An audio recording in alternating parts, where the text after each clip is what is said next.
စကားပြောလို့ရှိရင်စကားကောင်းတိုင်းစကားကောင်းမဖြစ်ဘူးတဲ့ကောင်းတဲ့စကားပြောပြီးမဲ့လို့မကောင်းတဲ့စကားဖြစ်သွားတတ်သေးတယ်ဒါကြောင့်မို့စကားပြောပြီးဆိုတဲ့အခါသို့မဟုတ်တရားဟောပြီးဆိုတဲ့အခါပုဂ္ဂိုလ်ရွေးချယ်ပြီးတော့ပြောရလူတိုင်းကိုပြောတဲ့စကားကောင်းဟာစကားကောင်းမဖြစ်ဘူးလို့မြတ်စွာဘုရားတတိပေးဆုံးမတဲ့အနေနဲ့သုတ္တန်တစ်ခုကိုဟောကြားထားတာရှိတယ်အားလုံးပဲမင်္ဂလာပါရှင် Daily ဗုဒ္ဓဓမ္မရှင်နေမှကြိုဆိုပါတယ်အဲ့ဒီသုတ္တန်ကိုဒုက္ခထာသုတ္တန်စကားကောင်းမဖြစ်ဘူးလို့ကောင်းတဲ့စကားပင်ဖြစ်စေကမူပုဂ္ဂိုလ်နဲ့အဝင်ခွင်ကြမဖြစ်ဘူးဆိုရင်စကားကောင်းမဖြစ်နိုင်ဘူးတဲ့ဒါကြောင့်မို့လူရဲ့အခြေအနေကိုကြည့်ပြီးတော့စကားကောင်းတောင်မှပုဂ္ဂိုလ်နဲ့လိုက်အောင်နားထောင်သူနဲ့လိုက်အောင်ပြောနိုင်မှစကားကောင်းလို့ဒီလိုသတ်မှတ်တာဒါလည်းလူလောကမှာနေ့စဉ်နဲ့ပြောဆိုဆက်ဆံနေကြတော့မိမိပြောတဲ့စကားရဲ့အောင်မြင်မှုထိရောက်မှုအကျိုးသက်ရောက်မှုရှိအောင်ဘယ်လိုစကားမျိုးကိုဘယ်လိုပုဂ္ဂိုလ်ကြဘယ်လိုစကားမျိုးကိုပြောသင့်တယ်ဆိုတာမှတ်သားသင့်တာပေါ့လောကလူတွေဟာတဦးနဲ့တဦးဆက်ဆံတဲ့အခါမှာအပြောနဲ့ဆက်ဆံကြရတာများတယ်အဲ့တော့အပြောနဲ့ဆက်ဆံကြရတဲ့အခါမှာမြတ်စွာဘုရားကအပြောနဲ့ပတ်သက်ပြီးတော့လည်းပဲစည်းကမ်းချက်ထားဖို့ဆိုတာသွန်သင်ဆုံးမဩဝါဒပေးထားတာရှိတယ်မြတ်စွာဘုရားကိုကိုးကွယ်တယ်ဆိုတာဘုရားသွန်သင်ဆုံးမချက်တွေကိုရရှိဖို့အတွက်ကိုးကွယ်ရမြတ်စွာဘုရားရဲ့ချီးမြှင့်မဆာမှုကိုခံယူလို့၍ကိုးကွယ်ကြတာမဟုတ်ဘူးတကုရှင်ရဲ့ချီးမြှင့်မဆာမှုကိုခံယူလို့၍ကိုးကွယ်တာမဟုတ်ဘူးမြတ်စွာဘုရားရဲ့အဆုံးအမပြောသင့်တာနဲ့မပြောသင့်တာခွဲခြားသိဖို့အတွက်မြတ်စွာဘုရားကိုကိုးကွယ်ကြအဲ့တော့စကားအရာနဲ့ပတ်သက်လာလို့ရှိရင်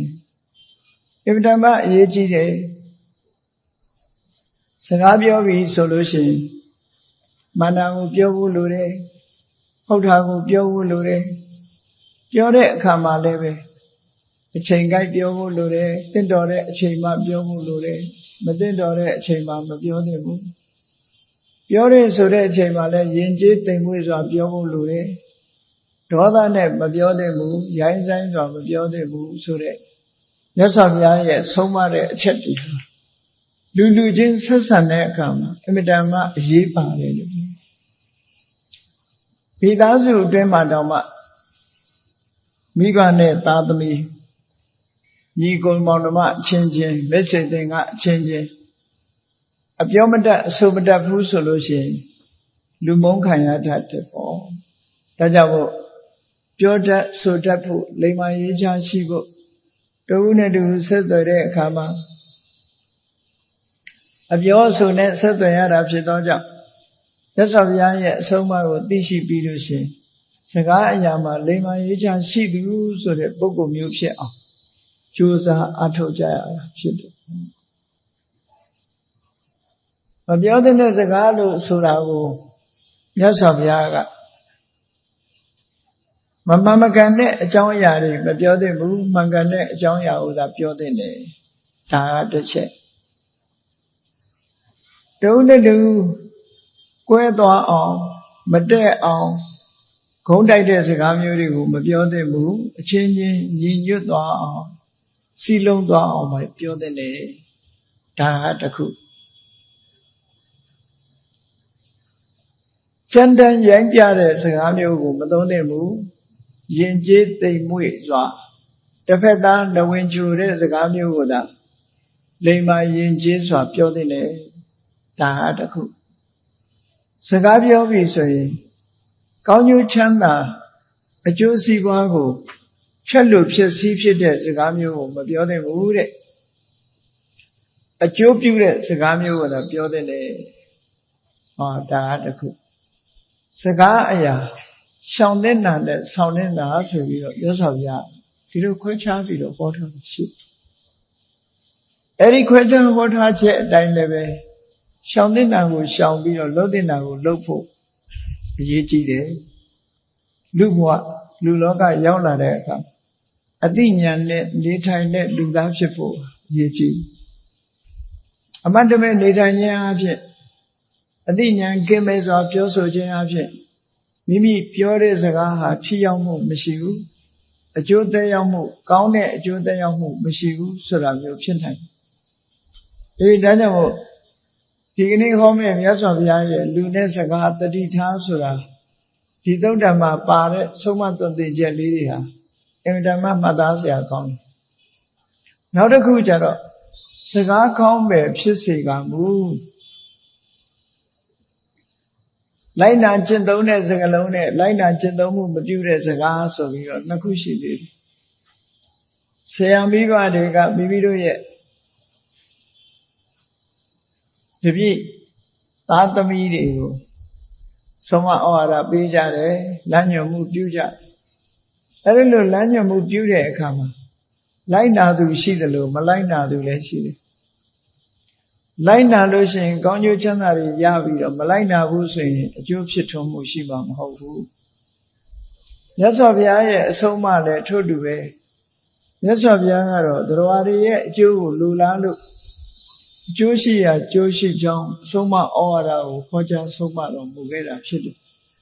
သို့သောဘုရားဆုံးမကိုလိုက်နာတဲ့ပုဂ္ဂိုလ်ရှိတယ်လို့မလိုက်နာတဲ့ပုဂ္ဂိုလ်လည်းရှိတယ်လိုက်နာတဲ့ပုဂ္ဂိုလ်မှာကောင်းကျိုးချမ်းသာတွေရပြီမလိုက်နာတဲ့ပုဂ္ဂိုလ်ကျတော့ကောင်းကျိုးချမ်းသာတွေမရဘူးတဲ့အဲဒီတော့ဘုန်းကြီးတို့တွေကမြတ်စွာဘုရားအဆုံးအမကိုတို့တွေလိုက်နာမယ်ဆိုတဲ့ခံယူချက်ထားဖို့လို့အဲ့လိုခံယူချက်မထားရင်ဘလောက်တန်ဖိုးရှိတဲ့စကားပဲဖြစ်ဖြစ်လိုက်နာကျင့်သုံးမှုမပြုဘူးဆိုရင်ကျိုးသက်ရောက်မှုကမဖြစ်နိုင်သည့်အတွက်ကြောင့်ဒီစကားရဲ့ထိရောက်မှုကလည်းမရှိတော့ဘူးအဲ့ဒါကိုမြတ်စွာဘုရားကတတိပေးတဲ့အနေနဲ့ဆုံးမထားတဲ့ဒေသနာတော်ကတော့ပါလို့ဆိုယထာပိရုစီရံပုပ္ပံဝဏဝန္တံအခန္ဓကံဧဝံသူဝတိတာဝါစာအဖလာဟောတိအကုပ္ပတောဆိုတဲ့စကားလုံးလေးရှိစကားကဘလောက်ကောင်းထိုစကားအဆုံးအမတိုင်းလိုက်နာကျင့်သုံးမှုမပြုဘူးဆိုလို့ရှိရင်အကျိုးမရှိဘူးတဲ့အဲစကားကောင်းတဲ့စကားပဲဖြစ်ဖြစ်အကျိုးမရှိဘူးတဲ့ဘာနဲ့ဥပမာတူလို့ဆိုရင်အစင်းသာလှပြီးတော့အနတ်မရှိတဲ့ပန်းကိုပန်ရတဲ့ပုဂ္ဂိုလ်တူဟာပန်းရဲ့အလှကိုတော့ကြည့်ရမှာဖြစ်တော်လဲပဲမွေးကြိုင်တဲ့အနတ်ဆိုတာ तू ရမှာမဟုတ်ဘူးဟောပြည့်စုံတဲ့အနေအထားမျိုး तू မရဘူးအစင်းလေးတော့လှပါရဲ့အနတ်ကမကောင်းဘူးကောင်းမြတ်တဲ့အနတ်မရဘူးဆိုတာလိုပဲဆုံးမတဲ့စကားကိုမလိုက်နာဘူးဆိုတဲ့ဟာအနတ်မရှိတဲ့ပန်းကြီးကိုပန်ထားရတယ်လို့ပဲဖြစ်နေစကားပဲအဖတ်တင်ပြီးတော့ကောင်းကျိုးချမ်းသာရနိုင်မှာမဟုတ်ဘူးလို့ဒီလိုဆိုလိုတာလိုက်နာကျင့်သုံးမှုဆိုမယ်ဆိုလို့ရှိရင်တော့ဘာနဲ့ဥပမာတူတော့ဆိုလို့ရှိရင်အစင်းလဲလှတယ်အနံ့လဲမွေးတယ်အဲ့ဒီအစင်းလှပြီးတော့အနံ့မွေးတဲ့ပန်းလေးကိုပန်ရမယ်ဆိုလို့ရှိရင်အစင်းလှခြင်းကြောင့်ကြည့်ရှုတဲ့ပုဂ္ဂိုလ်တိုင်းစက်တည်ရှိပြီးတော့အနံ့မွေးသည့်အတွက်ကြောင့်မိမိလည်းကောင်းတဲ့ယနံ့ကိုနမ်းရှုရတယ်ပတ်ဝန်းကျင်ကပုဂ္ဂိုလ်တွေလည်းကောင်းတဲ့ယနံ့ကိုနမ်းရှုရသည့်အတွက်စိတ်ကြည်နူးမှုတွေရကြတယ်နှစ်ဖက်နှစ်ဝအကျိုးရှိတယ်လို့နှစ်ဦးနှစ်ဝမှာအကျိုးရှိတယ်လို့ဧဝံသူဝတိတဝါစာသဖလာဟောတိကုပ္ပတောလိုက်နာကျင့်သုံးမယ်ဆိုရင်အလွန်တန်ဖိုးရှိတဲ့စကားတစ်ခုဟာကောင်းမြတ်တဲ့အကျိုးကျေးဇူးတွေကိုဖြစ်ပေါ်စေပါပါအစင်းလည်းလှမယ်အနံ့လည်းမွေးတယ်ဆိုတဲ့ပန်းမျိုးပန်ရတယ်လို့ပဲလို့ဒီလိုမြတ်စွာဘုရားကတတိပေးဆုံးမထားတာရှိတယ်အဲ့ဒါကြောင့်မို့ဘုန်းကြီးတို့တွေဗုဒ္ဓဘာသာဝင်သူတော်စင်များဖြစ်ပြီးအားလျော်စွာမြတ်စွာဘုရားရဲ့အဆုံးအမတိုင်းလိုက်နာကျင့်သုံးကြရမှာဖြစ်တယ်မြန်မာစကားမှလည်းရှိတယ်လေးနှစ်တဲ့စကားတစ်ခုဟာအလေးနဲ့နားထောင်ဖို့လိုအပ်တယ်ပေါ့လေးနှစ်တဲ့စကားတစ်ခုဟာအလေးနဲ့နားမထောင်ဘူးဆိုလို့ရှိရင်ပေါ့ပြက်ပြက်ဖြစ်တယ်ဒါကြောင့်မို့ရှေးက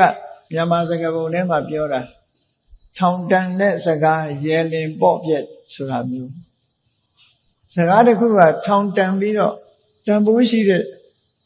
စကားမျိုးပဲဖြစ်စေရဲသွမ်းတွေးလို့ရှိရင်ထိုစကားရဲ့တန်ဖိုးဟာရောကျသွားနိုင်တယ်ဒါကြောင့်အလေးနဲ့မှတ်သားရမယ့်နေရာမှာအလေးနဲ့မှတ်သားဖို့လိုအပ်တယ်နောက်တစ်ခုကတော့ပြောကြသေးတယ်တကယ်ကိုတန်ဖိုးရှိတဲ့အရာတစ်ခုဟာတန်ဖိုးရှိတဲ့နေရာကိုအသုံးချမှသာလေတကယ်တန်ဖိုးဆိုတာတက်လာမှာဖြစ်တယ်ဂါထာပေးတေးဖြစ်တဲ့နော်အမှန်တမ်းတန်ဖိုးရှိတဲ့ဂါထာတစ်ခုဟာလိုက်နာကျင့်သုံးလို့ကောင်းတဲ့ဂါထာတစ်ခုကိုသချင်းလုပ်ပြီးတော့ဆိုပြလိုက်လို့ရှိရင်တန်ဖိုးဟာရောကျသွားတယ်ဒီလိုလဲဆိုတာရှိတယ်ဒါကြောင့်မို့စကားလို့ဆိုတဲ့အတိုင်းပဲဘလောက်ပဲကောင်းတဲ့စကားပဲဖြစ်ဖြစ်နားထောင်တဲ့ပုဂ္ဂိုလ်လိုက်နာတဲ့ပုဂ္ဂိုလ်နဲ့အဝင်ခွင်ကျဖြစ်ဖို့လိုအပ်တယ်ဒါကြောင့်မို့လူနဲ့စကားတတိထားဖို့လိုအပ်တယ်ပေါ့စကားပြောတိုင်းဟာကိုပြောတဲ့စကားဟာဘလောက်ကောင်းတဲ့စကားပဲဖြစ်ဖြစ်ကိုပြောတဲ့စကားကိုနားထောင်နေတဲ့ပုဂ္ဂိုလ်ဟာဘယ်လိုပုဂ္ဂိုလ်မျိုးလဲဆိုတာကြိုတင်ပြီးတော့သိထားသင့်တယ်ပေါ့အဲ့ဒီလိုမဟုတ်လို့ရှိရင်ကိုပြောတဲ့ထောင်တန်စကားသို့မဟုတ်သိမ့်ချီတန်တဲ့စကားတန်းချီတန်တဲ့စကားဟာမော့ပြက်ပြက်ဖြစ်သွားနိုင်တယ်ပေါ့အသုံးမဝင်ဖြစ်သွားဒါကြောင့်မို့စကားပြောပြီးဆိုရင်လူတိုင်းဒီမြတ်စွာဘုရားရဲ့အဆုံးအမကိုတတိယပြီးဒီပုဂ္ဂိုလ်ကပြောတဲ့ပုဂ္ဂိုလ်လားဒီပုဂ္ဂိုလ်ကမပြောတဲ့ပုဂ္ဂိုလ်လားမပြောတဲ့ပုဂ္ဂိုလ်ဆိုမပြောနဲ့တန်ဖိုးရှိတဲ့စကားတွေအလဟတဖြစ်မယ်ပြောတဲ့ပုဂ္ဂိုလ်ဆိုမှပြောမှသာလျှင်ကိုပြောတဲ့စကားရဲ့ထိရောက်မှုအကျိုးသက်ရောက်မှုဆိုတာဖြစ်ပေါ်လာမှာဖြစ်တယ်ဆိုတာအလေးနဲ့ထားပြီးတော့စဉ်းကျင်စဉ်းစားကြရအောင်ပေါ့ဒုက္ခထာသုတ်တံမှာမြတ်စွာဘုရားကပုဂ္ဂိုလ်၅မျိုးကိုခွဲခြားပြီးတော့ဟောထားတာရှိတယ်ဒီနေရာမှာပုဂ္ဂိုလ်၅မျိုးခွဲခြားဟောတာဒီစัจจิဘက်ပုဂ္ဂိုလ်2ဦးကိုအတွဲလိုက်ပုဂ္ဂိုလ်10မျိုးကိုအတွဲလိုက်လုပ်တဲ့အခါကျတော့ပုဂ္ဂိုလ်5ဦး5မျိုးဖြစ်တယ်ပေါ့နံပါတ်1အတွဲကပါလဲလို့ဆိုရင်တရားတရားမရှိသူနဲ့တရားတရားရှိသူဒါကပထမနံပါတ်1အနေနဲ့တရားတရားရှိတဲ့ပုဂ္ဂိုလ်ကတရားတရားမရှိတဲ့ပုဂ္ဂိုလ်ရဲ့တရားတရားရှိတဲ့ပုဂ္ဂိုလ်ရဲ့ဒီပုဂ္ဂိုလ်2မျိုးဟာခွဲခြားတာကိုပြောမဲ့ပုဂ္ဂိုလ်ဟာဘယ်လိုပုဂ္ဂိုလ်မျိုးလဲဆိုတာသိတာအဲ့တော့ဒီနေရာမှာတရားတရားလို့ဆိုတာဘယ်လိုဟာကိုခေါ်တာတော့ဆိုတရားတရားဆိုဒီမှာကောင်းတဲ့ဘက်ကိုစိတ်ဝင်စားတယ်ကောင်းတဲ့အရာကိုလှုပ်ချင်ကိုင်ချင်စိတ်ရှိတယ်ကုသိုလ်ရေးရာစိတ်ဝင်စားတယ်အဲ့ဒီလိုပုဂ္ဂိုလ်မျိုးကိုတရားတရားရှိတဲ့ပုဂ္ဂိုလ်လို့ဒီလိုဆိုလို့တရားတရားမရှိတဲ့ပုဂ္ဂိုလ်ဆိုတာအဲ့ဒီအခြေအနေမျိုးမရှိဘူးစိတ်ကြည်လင်ခြင်းမရှိဘူးယုံကြည်မှုမရှိဘူးဒါတွေကိုအလေးနဲ့မထားဘူးမစဉ်းစားဘူးဆိုတဲ့ပုဂ္ဂိုလ်ကတူဒီကိစ္စအလေးနဲ့ထားတယ်စဉ်းစားတယ်တန်ဖိုးထားတယ်ဆိုတဲ့ပုဂ္ဂိုလ်ကတစ်မျိုးအဲ့ဒီပုဂ္ဂိုလ်2မျိုးကိုရှေးဥစွာမှတ်သားထားရဒီပုဂ္ဂိုလ်ဟာကောင်းတဲ့ဘက်ကိုစိတ်ဝင်စားတဲ့ပုဂ္ဂိုလ်လားကုသိုလ်ရေးရစိတ်ဝင်စားတဲ့ပုဂ္ဂိုလ်လားကုသိုလ်ရေးရစိတ်မဝင်စားတဲ့ပုဂ္ဂိုလ်လားလို့ဆိုတာဒီနှစ်ခုကိုခွဲခြားပြီးတော့ဒီနှစ်ဦးကိုခွဲခြားသိထားဖို့ဒါကနံပါတ်1နံပါတ်2ကျတော့လောကမှာပုဂ္ဂိုလ်တွေအတူနဲ့တူမတူတော့ဒုတ်သီလကိုချင်းသီလမရှိတဲ့ပုဂ္ဂိုလ်ကတစ်မျိုးရှိတယ်ကျင့်စာရိတ္တမကောင်းဘူးကိုချင်းသီလမရှိဘူး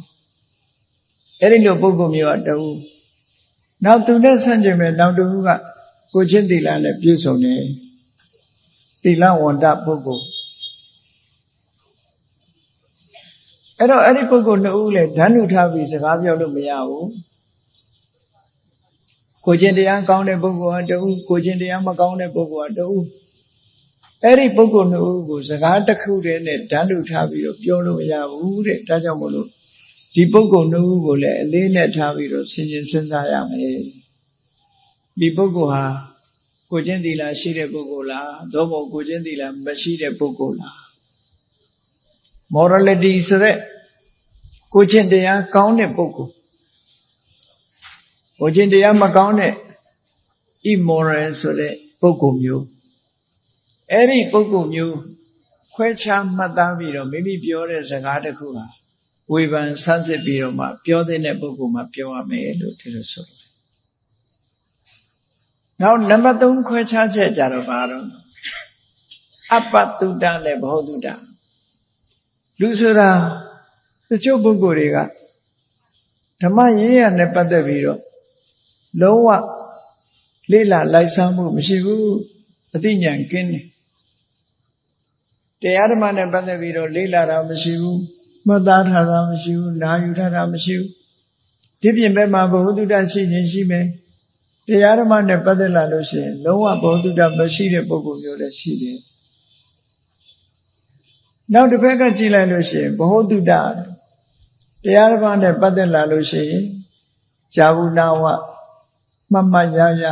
လေ့လာဆင်ခြင်သုံးသပ်ထားတဲ့အသိပညာကျွယ်ဝတဲ့ဘောဓုတ္တကျွယ်ဝတဲ့ပုဂ္ဂိုလ်မျိုးလည်းရှိတယ်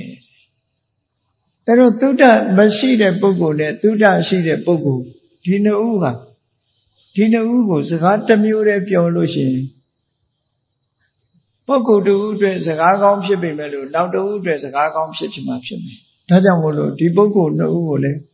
ခွဲခြားမှတ်သားပြီးတော့မှစကားကိုပြောအောင်မှဖြစ်တယ်ပေါ့ဒီလိုဆိုတာပေါ့နော်ဟောနောက်နံပါတ်4ကျတော့ဘာတော့ဆိုရင်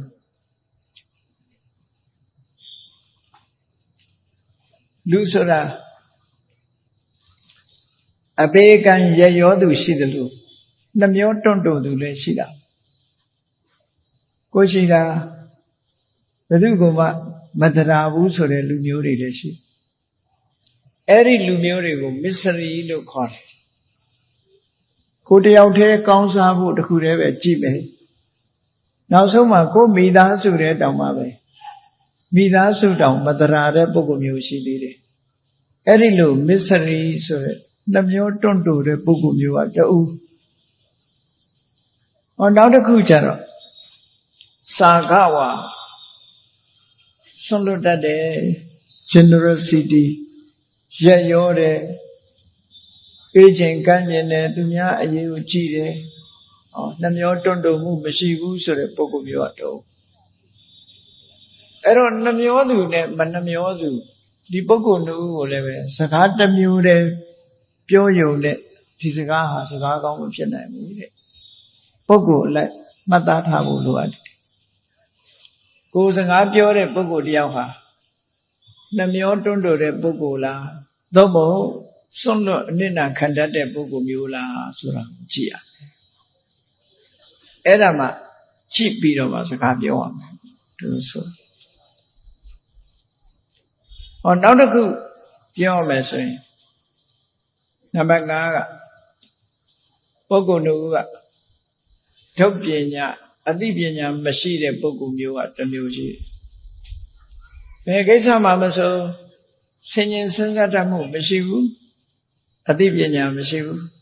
အဲ့ဒီအသိပညာလုံးဝမရှိတဲ့ဆင်ញင်တုံတရားကင်းမဲ့တဲ့ပုဂ္ဂိုလ်မျိုးကတစ်မျိုးနောက်တစ်ခုကျတော့ပညာဝန္တအရာရာမှာဆင်ញင်စဉ်းစားပြီးတော့ခွဲခွဲခြားခြားသိတတ်တဲ့အသိပညာရှိတဲ့ပုဂ္ဂိုလ်ကတစ်မျိုးလို့အဲ့ဒီပုဂ္ဂိုလ်2မျိုးဟာလည်းပဲစကား1မျိုးတည်းသူတို့2ဦးလုံးအတွက်အကျိုးဖြစ်မှာမဟုတ်ဘူးဒါကြောင့်မို့လို့ခွဲခြားပြီးတော့သိရမယ်လို့အစုလိုက်ကြတော့ပုဂ္ဂိုလ်5မျိုးတဦးစီခွဲလိုက်တဲ့အခါပုဂ္ဂိုလ်10မျိုးလို့ဒီလိုဆိုတာပေါ့နော်အဲ့တော့သရတရားမရှိသူနဲ့သရတရားရှိသူသီလမရှိသူနဲ့သီလရှိသူသုတ္တမရှိသူနဲ့သုတ္တများပြားသူနှမျောတွန့်တိုသူနဲ့အနှမျောမရှိသူပညာမဲ့သူနဲ့ပညာရှိသူလို့ ပုဂ္ဂိုလ်တွေကိုခွဲခြားပြီးတော့ကြည့်ရအဲ့ဒီလိုလောကမှာလူတွေဟာအမျိုးမျိုးအစားအစာရှိနေတဲ့ထဲမှာနံပါတ်1ဆင်ញင်သုံးသပ်ရမှာငါဘယ်အမျိုးတည်းပါသလဲတရားတရားမရှိတဲ့အမျိုးလားတရားတရားရှိတဲ့လူမျိုးလားခွဲခြားသိဖို့ကိုချင်းသီလမရှိတဲ့လူလားကိုချင်းသီလရှိတဲ့လူလားတုဒ္ဒခင်းမဲ့တဲ့ပုဂ္ဂိုလ်လားတုဒ္ဒများပြားတဲ့ပုဂ္ဂိုလ်လားနှမျောတွန့်တိုတဲ့ပုဂ္ဂိုလ်လားရရောစွန့်လွတ်နိုင်တဲ့ပုဂ္ဂိုလ်မျိုးလားအသိဉာဏ်ကင်းမဲ့တဲ့ပုဂ္ဂိုလ်လားအသိဉာဏ်ကျွယ်ဝတဲ့ပုဂ္ဂိုလ်လားဆိုတာကိုယ့်ကိုယ်ဆင်ခြင်စဉ်းစားပြီးတော့မိမိကိုယ်တိုင်ကမကောင်းတာရှောင်ကောင်းတာကိုဆောင်ရမှာဖြစ်သည့်အတွက်ကြောင့်ကိုဖြစ်တဲ့ပုဂ္ဂိုလ်မျိုးကဘယ်လိုပုဂ္ဂိုလ်မျိုးလို့ဆိုနံပါတ်1ကိုယ့်ကိုငါသည်တရားတရားကင်းမဲ့သူမဖြစ်စေရတရားတရားရှိသူသာဖြစ်စေရမည်ကိုယ့်ကိုရှိဥစွာပြင်ရငါသည်တရားတရားကင်းမဲ့သူမဖြစ်စေရတရားတရားရှိသူသာဖြစ်စေနံပါတ်2ငါသည်ကိုချင်းသီလ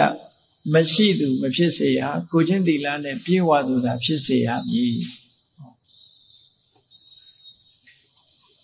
နောက်တစ်ခုကနံပါတ်3ကငါသည်ဘဟုတုတ္တခင်းမဲ့သူမဖြစ်စေရဘဟုတုတ္တကျွယ်ဝသူသာဖြစ်စေရမည်ငါပြည်သည်နှမျောတွန့်တိုသူမဖြစ်စေရရေရောသူပိကန္တသူသာဖြစ်စေရမည်နံပါတ်5ကျတော့ငါသည်ပညာခင်းမဲ့သူမဖြစ်စေရပညာရှိသူသာဖြစ်စေရဒါကိုယ့်ကိုနံပါတ်1ပြင်ရကိုယ့်ကိုဆန်းစစ်ကြည့်ရငါပဲအမျိုးအစားလဲဆိုတာကိုကြွတင်ပြီးတော့ဆန်းစစ်ရဆန်းစစ်ပြီးတဲ့အခါမှာကိုယ့်ကိုကောင်းတဲ့ပုဂ္ဂိုလ်ဖြစ်အောင်ကိုယ်ကိုယ်တိုင်ပြုပြင်ကြိုးစားဖို့လိုအပ်တယ်အဲ့ဒီပုဂ္ဂိုလ်ရဲ့အနေအထားတစ်ခုကိုစကားနဲ့စမ်းသပ်လို့ရပြောစကားတစ်ခုနဲ့စမ်းသပ်ပြီးတော့ကြည့်လို့ရပြောစကားကလည်းပဲဒီနေရာမှာ5မျိုးခွဲခြားပြီးတော့မှတ်သားရပြောတဲ့စကားကစကား5မျိုးရှိတယ်နံပါတ်1ကတတ္ထာကထာတရားတရားနဲ့ပတ်သက်တဲ့စကားမျိုးတရားတရားဆိုတာဘယ်လိုကောင်းတာဥပမာဆိုတော့မြတ်စွာဘုရားတရားတရားနဲ့ပတ်သက်ပြီးဟောတော်တာရှိတယ်တတ္တိတဝိတ္တံပုရိသတ္တသစ္ထံလောကမှာပုဂ္ဂိုလ်တူတယောက်ရဲ့အမြတ်ဆုံးဥစ္စာဆိုတာတရားတရားပဲတရားတရားဟာအကောင်းဆုံးဥစ္စာနဲ့အလားတန်တူတယ်လို့တရားကိုချီးမွမ်းပြီးတော့ဟောကြားတယ်မြတ်စွာဘုရားအာလဝကပိလူကြီးကမေးတဲ့အခါမှာကိန္တုရဝိတ္တံပုရိသတ္တသစ္ထံလောကကြီးမှာတဲ့ပုဂ္ဂိုလ်တူတယောက်ရဲ့အကောင်းမြတ်ဆုံးချီးမွမ်းတိုက်ဆုံးပစ္စည်းဥစ္စာဆိုတာဘာပါလဲလို့ဆိုမြတ်စွာဘုရားကတရားတရားပဲလို့ဖြေဘာဖြစ်လို့လဲဆိုတော့တရားရှိလို့ကုသိုလ်ကောင်းမှုပေါ်မှာစိတ်ဝင်စားလို့ကုသိုလ်ကောင်းမှုတွေလုပ်ပြီးဆိုရင်ဒီပုဂ္ဂိုလ်ဟာ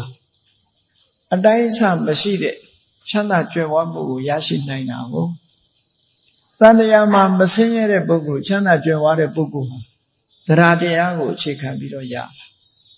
ဒါကြောင့်မို့တရားတရားနဲ့ပတ်သက်ပြီးတော့မြတ်စွာဘုရားဟောတယ်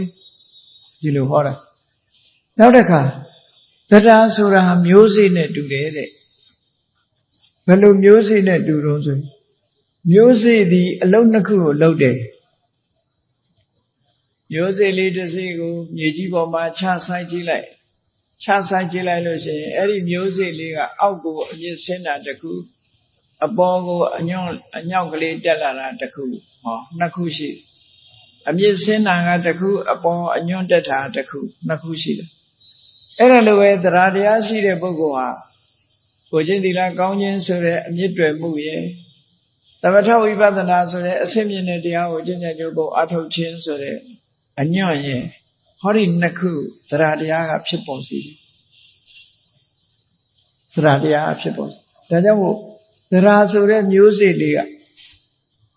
သီလဆိုတဲ့အမြစ်ကလေးဆင်းလာပြီးတော့သမထဝိပဿနာဆိုတဲ့အညွန့်ကလေးတွေတက်လာတာတက်စီတာဒါကြောင့်မို့လို့သရဟာမျိုးစေ့နဲ့တူတယ်လို့ရသော်ဗျာမတိဖို့သည်လို့ဆိုတဲ့အမတမကောင်းမြတ်တဲ့အရာသာရှိတဲ့ဓမ္မရတ္တကိုခံစားခြင်းလို့ရှိရင်သရဆိုတဲ့မျိုးစေ့ကိုမိမိရင်ထဲမှာစိုက်ပျိုးရမှာဖြစ်တယ်ပေါ့ဒါကြောင့်မို့မြတ်စွာဘုရားကတတ္ထာဖိစံသရဆိုတာမျိုးစေ့ပဲလို့ဟောသရအကြောင်းကိုချီးမွမ်းပြီးတော့ဒီလိုဟောကြားနောက်တစ်ခုဆိုရင်မြတ်စွာဘုရားကဟောတာတတ္ထာဟထောမဟတနောတဲ့တရားဒီဟုသောလက်ရှိတဲ့ပုဂ္ဂိုလ်ဟာချမ်းသာကြွယ်ဝတယ်လူကျင်တယ်တန်းကျင်တယ်ပေးကျင်တယ်ကမ်းကျင်တယ်ဆိုတဲ့ရက်ရောတယ်ကြည်နူးတယ်ဆိုတဲ့ကံကံရဲ့အကျိုးကိုယုံကြည်တယ်စိတ်ကြည်နူးတယ်ဆိုတဲ့ကုသိုလ်ကောင်းမှုပေါ်မှာစိတ်ဝင်စားတယ်ဆိုတဲ့တရားတရားဟာလက်နဲ့အလားတရာတူတယ်လောကမှာလက်ရှိမှလိုချင်တာကောက်ယူလို့ရမှာဖြစ်တယ်လက်မပါတဲ့သူကကောက်ယူဖို့ခက်တယ်တရားမရှိတဲ့ပုဂ္ဂိုလ်ကဘယ်လိုပဲကုသိုလ်ကောင်းမှုတွေလှုပ်ရှားတွေတွေ့တရားမပါဘူးဆိုရင်ရှောင်သွားတာမလုပ်ဘူးလက်မပါတဲ့ပုဂ္ဂိုလ်ကလည်းတန်ဖိုးရှိတဲ့ယရနာတွေတွေ့ချင်တွေ့ပါစေကောက်မယူနိုင်ဘူးဒါကြောင့်မို့တရားဟာလက်နဲ့အလားတရာတူတယ်လို့ဟောမြတ်စွာဘုရားကတရားနဲ့ပတ်သက်ပြီးတော့ဒီလိုချီးမွမ်းစကားနဲ့ဟောကြားထားတာအများကြီးပဲရှိတယ်တရားဆိုတာသူဖြစ်ပေါ်လာပြီဆိုလို့ရှိရင်လူရဲ့စိတ်လေးကကျဉ်းနူးလာတယ်ဥပမာဘာနဲ့တူတုံးဆိုလို့ရှိရင်ရှေးခေတ်တုန်းကစကြဝဠာမင်းနေခီးသွားလာတဲ့အခါခုခေတ်လိုရေတံပိုးတွေဘာတွေကမရှိဘူးမရှိတော့မြစ်ချောင်းအဲအိုင်ကရေနဲ့သွားရင်လာရင်အဲ့ဒီရေကိုတောက်တဲ့အခါရေတတ်မှုအတွက်ဘာလို့ကြရေကိုခတ်ပြီးတော့စကြမင်းရဲ့လက်ထဲမှာရှိတဲ့တန်ဖိုးရှိတဲ့ဗရမ ्या ယရနာကိုရေထဲထည့်လိုက်လို့ရှိရင်အဲ့ဒီရေထဲမှာပါတဲ့အနယ်တွေဟာအလုံးထိုင်သွားတယ်ဗရမ ्या ရဲ့အစွမ်းကြောင့်ရေတွေအနယ်ထိုင်သွားတယ်တဲ့အဲ့ဒီကြတော့မှရေချီရေတန့်ကိုရတရားတရားဟာလည်းပဲစကြမင်းရဲ့ဗရမ ्या နဲ့အလားတရာတူတယ်တဲ့လူရဲ့စိတ်ထဲမှာတရားပေါ်လိုက်တာနဲ့တပြိုင်တည်းနိဝရဏတရားဆိုတဲ့အညစ်အနောက်တွေဟာအနေထိုင်သွားတယ်။လူတွေရဲ့စိတ်ထဲမှာကြည်လင်စေတတ်တဲ့အရာကတရားနောက်ကျစေတတ်တဲ့အရာကနိဝရဏနိဝရဏဆိုတာဘာတွေတုံးလို့မေးလိုက်လို့ရှိရင်မျက်စိကမြင်ပြီးတော့အလှအပတွေခံစားကျင်တာနားကသာယာဝယ်တွေနားထောင်ပြီးတော့ခံစားကျင်တာနှာခေါင်းကမွေးကြိုင်တဲ့အနံ့တွေနမ်းရှူပြီးခံစားကျင်တာလျှံကကောင်းတာတွေစားပြီးအရသာခံကျင်တာခန္ဓာကိုယ်ကထိတွေ့ပြီးတော့အရသာခံကျင်တာလို့ဆိုတဲ့ကာမဂုဏ်အာယုန်တွေနဲ့ပတ်သက်ပြီးတော့လိုချင်တောင့်တမှုဆန္ဒဖြစ်နေတဲ့ကာမိဆန္ဒလိုချင်မှုလောဘတွေလွှမ်းမိုးနေတဲ့အချိန်အဲ့ဒါဟာစိတ်ဟာညှဉ်းနှွမ်းနေတာပဲလို့ဆိုအဲ့ဒီကာမဂုဏ်အာယုန်တွေပေါ်မှာလိုချင်တန်းတဖြစ်နေတဲ့လောဘဆိုတဲ့အညစ်အကြေးကိုအလဲထိုင်သွားအောင်ဘယ်သူကလုပ်လို့ရတော့ဆိုဟောဒီကုသိုလ်ကောင်းမှုပေါ်မှာစိတ်ဝင်စားတဲ့တရားတရားလေးဝင်လာလိုက်တာလည်းပြန်တဲ့အဲ့ဒီအကုသိုလ်ကာမိဆန္ဒဆိုတဲ့အညစ်အကြေးဟာအလဲထိုင်သွားတယ်ဒါကတစ်ခုနောက်တစ်ခုစိတ်ရဲ့အညစ်အကြေးကလူဆိုတာအလိုကြနေရင်တစ်မျိုးအလိုမကြဘူးဆိုလို့ရှိရင်ဆိုပါစို့ကလေးတွေစိတ်ကောက်နေပြီဆိုရင်ထမင်းကျွေးလို့လည်းမရဘူးเนาะချော့ရတယ်စိတ်ပြေသွားသည့်ဒီအောင်ချော့ကြအဲ့ဒါလိုပဲလူတွေရဲ့စိတ်ထဲမှာလည်းအလိုမကြဖြစ်နေပြီစိတ်ကောက်နေပြီဆိုရင်ဗျာပါဒဆိုတဲ့ဒေါသတရားကလွှမ်းမိုးထားအဲ့ဒီဗျာပါဒဆိုတဲ့ဒေါသတရားဟာစိတ်ရဲ့အညစ်အကြေးတစ်ခုပဲအဲ့ဒီစိတ်ရဲ့အညစ်အကြေးကိုလည်းသူ့တဏ္ဍာနဲ့မှာတရားဆိုတာလေးဖြစ်ပေါ်လိုက်တာနဲ့တပြိုင်တည်းစိတ်အလိုမကြတာတွေအကုန်ပြောက်သွားပြီးတော့အနေထိုင်ပြီးတော့ကြည်လင်သွားတယ် စัจ जा မင်းရဲ့ဗရမ ्या ယရဏထဲလိုက်တာနဲ့ရေလေးဟာကြည်သွားသလိုကြည်သွားတယ်လို့ဒီလိုဆိုတာပေါ့သရတရားနဲ့ပတ်သက်ပြီးပြောတဲ့စကားတွေကိုတတ္ထာကထာစကားသရနဲ့ပတ်သက်တဲ့စကားသုတ်တန်တကူမှာဆိုရင်မြတ်စွာဘုရားကတတ္ထာသာဓုပဋိဋ္ဌိတာကိုယ်တဏ္ဍာမှာသရတရားရှိနေတာကောင်းတယ်သရတရားရှိနေမှာကောင်းတယ်ဘာဖြစ်လို့တော့စိတ်ကြည်နူးမှုတွေရှိနေမှာကုသိုလ်တရားတွေဆိုတာဖြစ်တာသရရှိမှကုသိုလ်ဆိုတာဖြစ်တာဒါကြောင့်မို့သရဝင်လာလို့စိတ်ကလေးကြီးလာပြီဆိုရင်និဝရဏဆိုတဲ့အညစ်အကြေးတွေဟာကင်းဝေးသွားတဲ့အခါကျဘာလို့တော့စိတ်ကလေးကကြီးလာတယ်အဲ့ဒီကြီးလာတဲ့စိတ်ကလေးကြောင့်မို့လို့ဒါနလုပ်တယ်သီလဆောက်တည်တယ်ကမ္မဋ္ဌာန်းဘာဝနာပွားများထုတ်တယ်ဥပုသ်ဆောက်တယ်ဆိုတဲ့ကုသိုလ်ကောင်းမှုတွေဖြစ်ပေါ်တယ်စဉ်းစားကြည့်နေစိတ်အလုံးမကျဖြစ်နေတဲ့ပုဂ္ဂိုလ်တယောက်ဟာအိမ်ရှိတဲ့ဘုရားတောင်ပန်းဦးလဲမှာမဟုတ်ဘူးရေချမ်းတို့စီမီတို့ပန်းတို့လူတန်းမှာမဟုတ်ဘူးစိတ်ကြီးနေမှဘုရားပန်းလူအောင်မှာပဲရေချမ်းလေးကအောင်မှာပဲစီမီလေးလူအောင်မှာပဲဘုရားရှိခိုးအောင်မှာပဲဆိုတဲ့အတွေးတွေစိတ်ကြီးနေတဲ့အခါမှာဖြစ်ပေါ်တတ်တဲ့အတွေးတွေသရတရားကင်းမဲ့နေလို့စိတ်မကြည်ဘူးဆိုရင်ဒီအတွေးတောင်မပေါ်နိုင်ဘူးတဲ့ဒါကြောင့်မို့လို့လောကမှာကုသိုလ်လုပ်တာအခုလိုတရားပွဲလာပြီးတရားနာသွားအောင်မယ်ဆိုတာလည်းစိတ်ကြည်နေလို့လာတာအဲ့ဒီကြည်လင်းနေတဲ့သရတရားဆိုတဲ့ဒီစိတ်ရဲ့အကြည်တက်ကလေးပေါ်လာသည့်အတွက်ကြောင့်မို့ကောင်းတဲ့အလုပ်တွေဟာလုပ်ဖြစ်တာဖြစ်တယ်ပေါ့ဒီလိုသရတရားရဲ့စွမ်းအားတွေနဲ့ပတ်သက်ပြီးတော့တန်ဖိုးရှိကုန်ကိုမြတ်စွာဘုရားကဟောတာကိုတတ္ထာကထာလို့ခေါ်တယ်အဲ့ဒီတတ္ထာကထာဆိုတဲ့ဒီစကားလုံးတစ်ခုသရတရားနဲ့ပတ်သက်ပြီးတော့ပြောတဲ့စကားတွေဟာသရတရားဟာမတ္တမကောင်းတယ်သရတရားရှိသည့်အတွက်ကြောင့်ကုသိုလ်ကောင်းမှုတွေလုပ်တယ်ကုသိုလ်ကောင်းမှုလုပ်သည့်အတွက်ကြောင့်ဖြစ်လျာဘဝမှာရုပ်အစဉ်ကြည်လင်တယ်နော်စီစဉ်ဥစ္စာတွေကျွယ်ဝတယ်ကျမ်းမာရေးကောင်းတယ်သက်ရှည်တယ်စတဲ့သရတရားရဲ့အကျိုးကျေးဇူးတွေကိုဟောပြောနေတဲ့အခါမှာနားထောင်တဲ့ပုဂ္ဂိုလ်တွေမှာသရတရားကင်းမဲ့သူသရတရားရှိသူလို့နှစ်ဦးရှိတဲ့တည်းပဲသရအကြောင်းပြောနေလို့ရှိရင်သရတရားကင်းမဲ့သူကဒီစကားကိုနားမထောင်ရင်ဘူးသူကဘာဖြစ်လို့တော့သူ့မှာရှိမှမရှိတာသူ့မရှိတော့ဘာပြောလဲဒါတွေလာမပြောနဲ့နားကြီးတယ်ဒီလိုဖြစ်သွားတာနော်အဲ့တော့သရတရားနဲ့ပတ်သက်တဲ့စကားတစ်ခုဟာသရရှိတဲ့ပုဂ္ဂိုလ်အတွက်မှကောင်းတယ်သရတရားမရှိတဲ့ပုဂ္ဂိုလ်အတွက်မကောင်းဘူးတဲ့စကားကောင်းမဖြစ်ဘူးအဲ့ဒါကိုမြတ်စွာဘုရားကဒီသုတ်တံမှာဘယ်လိုဟောတော့ဘယ်လိုတတိပေးတော့ဆိုအတ္တတ္တတတ္ထာကထာဒုက္ခထာအတ္တရတ္တသရတရားမရှိတဲ့ပုဂ္ဂိုလ်အား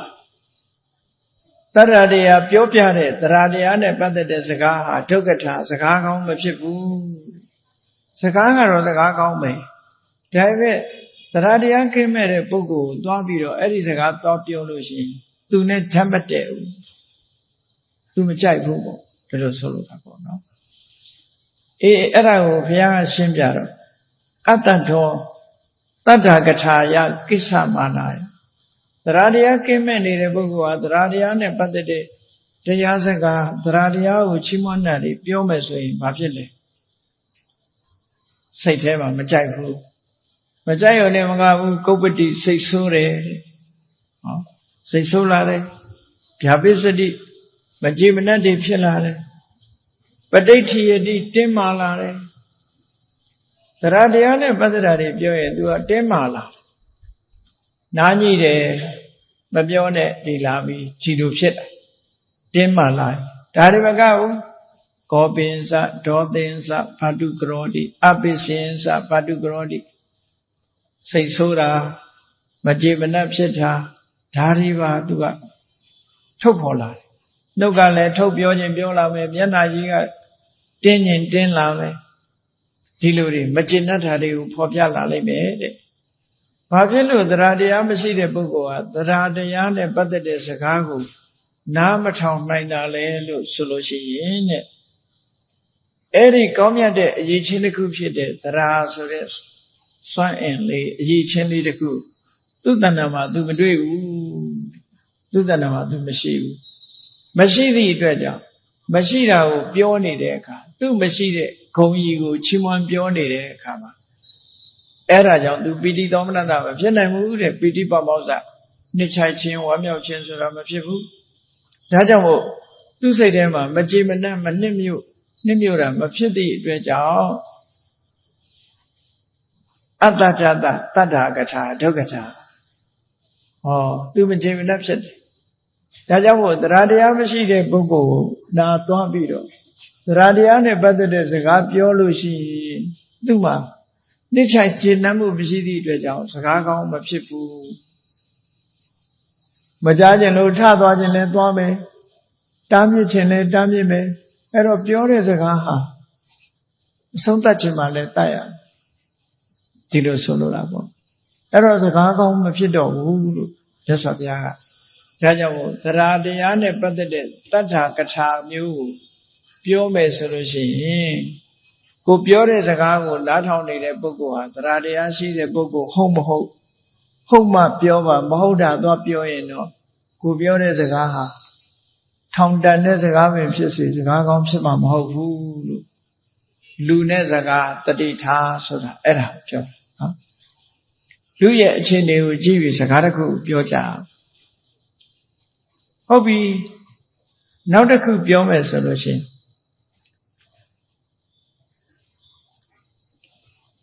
တရားတရားရှိတဲ့ပုဂ္ဂိုလ်ကို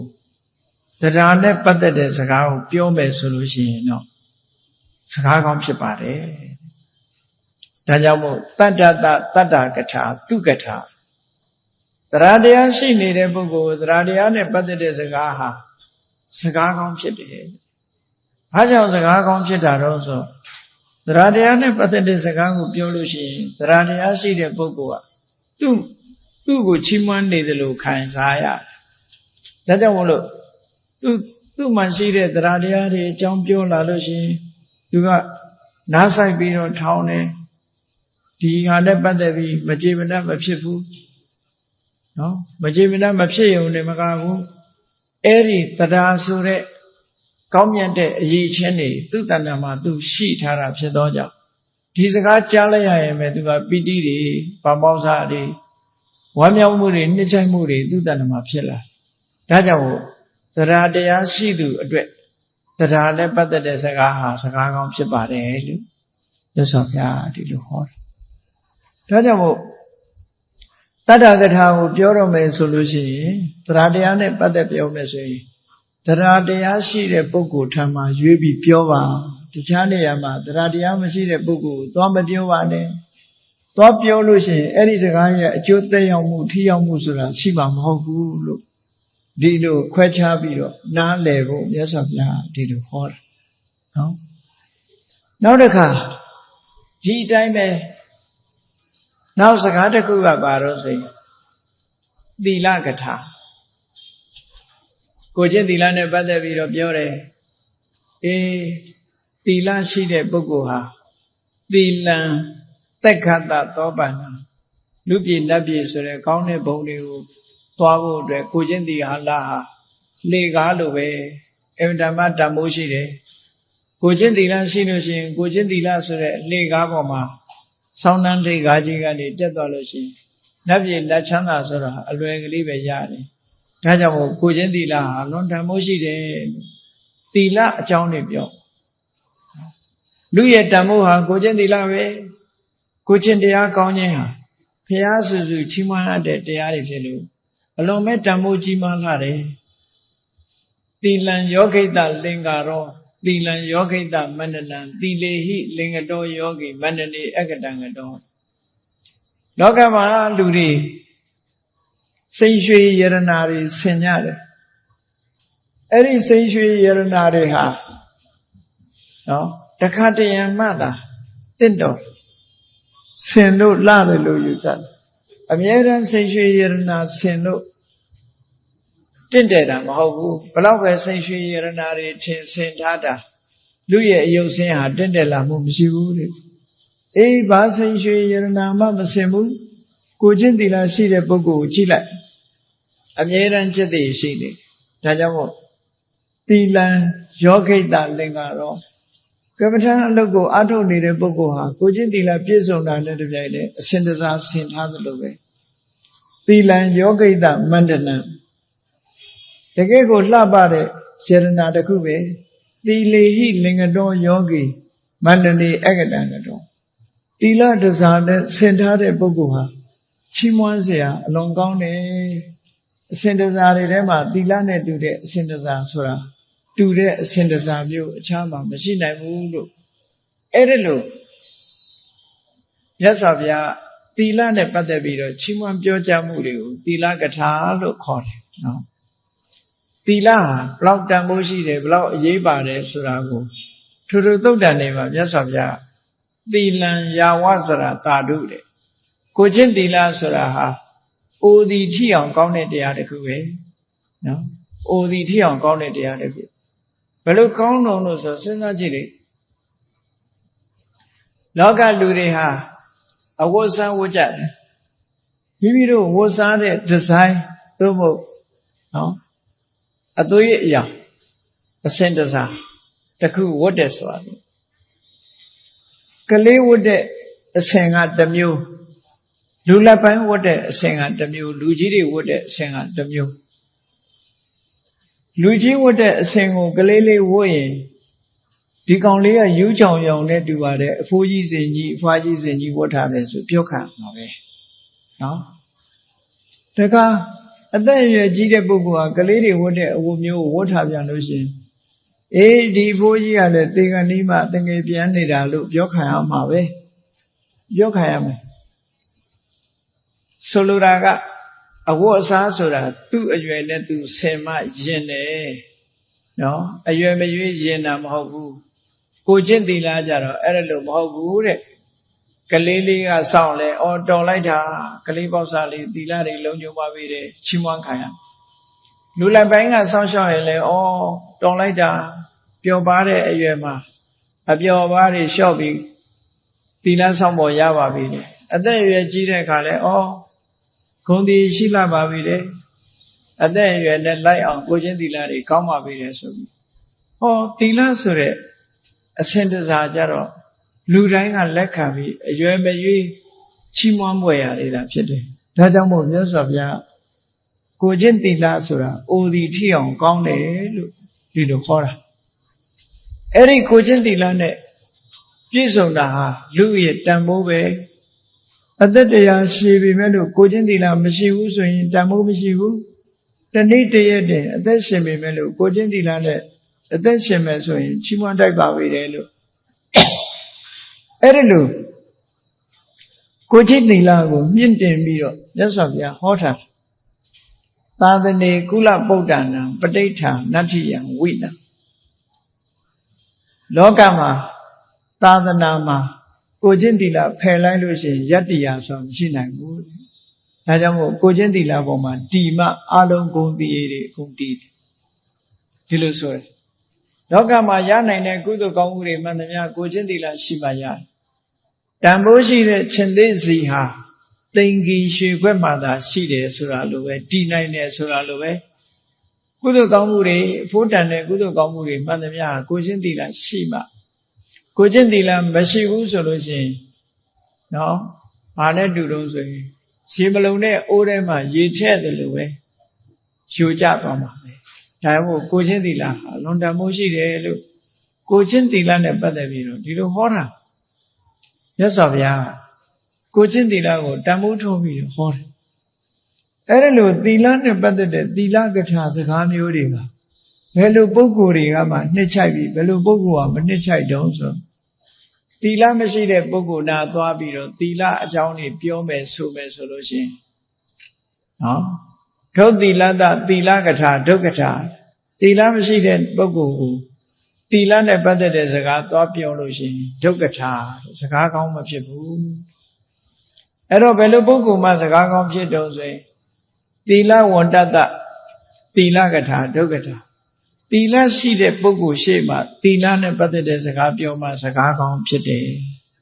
ဘာကြောင့်လို့ဆိုရင်သီလမရှိတဲ့ပုဂ္ဂိုလ်ကသီလနဲ့ပတ်သက်တဲ့စကားပြောရင်သူစိတ်တူတယ်မလိုချင်ဘူးမနှစ်သက်ဘူးမကြိုက်ဘူးသီလရှိတဲ့ပုဂ္ဂိုလ်ကြတော့သီလအကြောင်းချီးမွမ်းပြောကြားလို့ရှိရင်သူကိုယ်တိုင်ပြည့်စုံတဲ့သီလဆိုတော့ဓမ္မတန်ဖိုးထားပြီးသီလရှိတဲ့အကြောင်းပြောတဲ့သီလကထာစကားကိုနားထောင်ပြီးသူ့မှာပီတိတွေဖြစ်ရတယ်တဲ့ဒါကြောင့်မို့လို့သူ့အတွက်ကတော့စကားကောင်းပဲဒီလိုဆိုတာပေါ့နော်ဒါကြောင့်မို့မြတ်စွာဘုရားကသီလကထာဆိုတဲ့သီလရှိတဲ့စကားသီလအကြောင်းပြောခြင်းတယ်ဆိုလို့ရှိရင်လည်းသီလရှိတဲ့ပုဂ္ဂိုလ်ကိုပဲပြောပါသီလမရှိတဲ့ပုဂ္ဂိုလ်ကိုတော့မပြောပါနဲ့တော့ပြောလို့ရှိရင်စကားကောင်းမဖြစ်ဘူးကိုပြောတဲ့စကားအဆုံးသတ်ချင်မှလည်းတတ်မယ်အပြစ်ပြောခံရခြင်းလည်းပြစ်ခံမယ်ဒီလိုဆိုလိုတယ်ပေါ့နော်ဒါကြောင့်မို့လို့လူနဲ့စကားဟာအခုလိုပိုင်းခြားပြီးတော့မှတ်သားပြီးစကားဆိုတာစကားကောင်းဖြစ်အောင်ပြောရမယ်ဒီလိုဆိုတာနောက်တစ်ခုကတုဒ္ဒကထာတုဒ္ဒကထာဘောဓုဒ္ဒရဲ့တန်ဖိုးတွေကိုပြောတာတုဒ္ဒဝုဒောဘောဓုဒ္ဒဆိုတဲ့လက်နဲ့ကင်ဆောင်ထားတဲ့ပုဂ္ဂိုလ်ဟာအကုသလံပဇေတိကုသလံဘာဝေတိသာဝိဇ္ဇံပရိဝေစေတိအနဝိဇ္ဇံခဏတိတိတုဒ္ဒဆိုတဲ့အကြောင်းမြင်ဘောဓုဒ္ဒလက်နဲ့ကင်ဆောင်ထားတဲ့ပုဂ္ဂိုလ်တရားဟာအကုသိုလ်ကိုဖယ်လှန်နိုင်ပြီးကုသိုလ်တရားတွေကိုရယူနိုင်တယ်အပြစ်ကင်းတာတွေကိုရှောင်ကျဉ်ပြီးတော့အပြစ်ကင်းတဲ့တရားတွေကိုရယူနိုင်တယ်တုဒ္ဒဆိုတာဓမ္မအရေးကြီးတယ်အကောင်းနဲ့အဆိုးအကြောင်းနဲ့အကျိုးခွဲခြားသိပြီးတုဒ္ဒရှိတဲ့ပုဂ္ဂိုလ်ဟာကောင်းတာကိုသာရအောင်ယူနိုင်တဲ့စွမ်းရည်တတ်သိရှိတယ်ဒါကြောင့်မို့လူတိုင်းတုဒ္ဒဆိုတာရှိရမယ်တုဒ္ဒနဲလို့ရှိရင်ဘာဖြစ်လဲအပတုဒ္ဒယံပုရိသောပလိပတ်တော်ဝစီရတိမြတ်စွာဘုရားတုဒ္ဒမရှိတဲ့ပုဂ္ဂိုလ်ဟာတဲ့ဒီအလုံးမလုံးနိုင်လို့လွတ်ထားတဲ့နွားကြီးခြုံနေမြတ်တွေစားရင်ကနေပြီးတော့ခန္ဓာကိုယ်ကြီးဝါနေတယ်နော်ပလိပတ်တော်ဝစီရတိဘေးမဲ့လွတ်ထားတဲ့နွားကြီးဟာအလကားသာအသာတိုးပြီးမန္တာနိတတ္တဝဋ္ဌန္တိပညာတတ္တနာဝတ္တိအသားတွေသာတိုးပြီးတော့အသိပညာမတိုးဘူးတဲ့ဒါကြောင့်မို့လို့တုဒ္ဒရှိအောင်လုပ်ရမယ်တုဒ္ဒမရှိဘူးဆိုလို့ရှိရင်တော့ကောင်းကျိုးချမ်းသာတွေရမှာမဟုတ်ဘူးအသိပညာတွေတိုးမှာမဟုတ်ဘူးလို့ဒီလိုဟောတာအဲ့ဒီတုဒ္ဒကထာနဲ့ပတ်သက်လာလို့ရှိရင်တုဒ္ဒမရှိတဲ့ပုဂ္ဂိုလ်ကိုဥပမာမဲ့စာမတတ်တဲ့ပုဂ္ဂိုလ်သွားပြီးတော့စာစကားပြောမယ်ဆိုရင်ရံဖြစ်ခြင်းနဲ့ရံဖြစ်မှာပဲနားထောင်ခြင်းမှလည်းနားထောင်မှာပဲဒီလိုဆိုလို့တော့တုဒ္ဒဆိုတဲ့စာစကားပေစကားပြောတာဟာ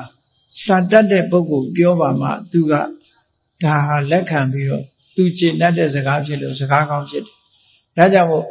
အပတုဒ္ဒသတုဒ္ဒကထာဒုက္ခထာတုဒ္ဒမရှိတဲ့ပုဂ္ဂိုလ်ကြောင့်နာသွားပြောတဲ့တုဒ္ဒကထာဟာစကားကောင်းမဖြစ်ဘူးတဲ့ဘောတုဒ္ဒသတုဒ္ဒကထာသူကထာဘောတုဒ္ဒရှိတဲ့ပုဂ္ဂိုလ်ပြောမှဒီတုဒ္ဒကထာဆိုတဲ့တုဒ္ဒနဲ့ပတ်သက်တဲ့စကားဟာစကားကောင်းဖြစ်တယ်လို့မြတ်စွာဘုရားဒီလိုရှင်းပြတာနော်ဒါကြောင့်မို့လို့ဒီနေရာမှာလည်းပဲလူနဲ့စကားခွဲခြားပြီးတော့သိဖို့လိုတယ်စာစကားပေစကားပြောကြလို့ရှိရင်ဘောဓုတ္တရှိတဲ့လူအချင်းချင်းပဲပြောရလုံးဝတုဒ္ဒမရှိတဲ့ပုဂ္ဂိုလ်ကြားသွားမပြောလေနဲ့ချီးမွမ်းခံရမှလည်းမဟုတ်ဘူးနှစ်သက်ကျေနပ်မှုကိုလည်းရမှာမဟုတ်ဘူးလို့ဒီလိုဆိုလိုတယ်ပေါ့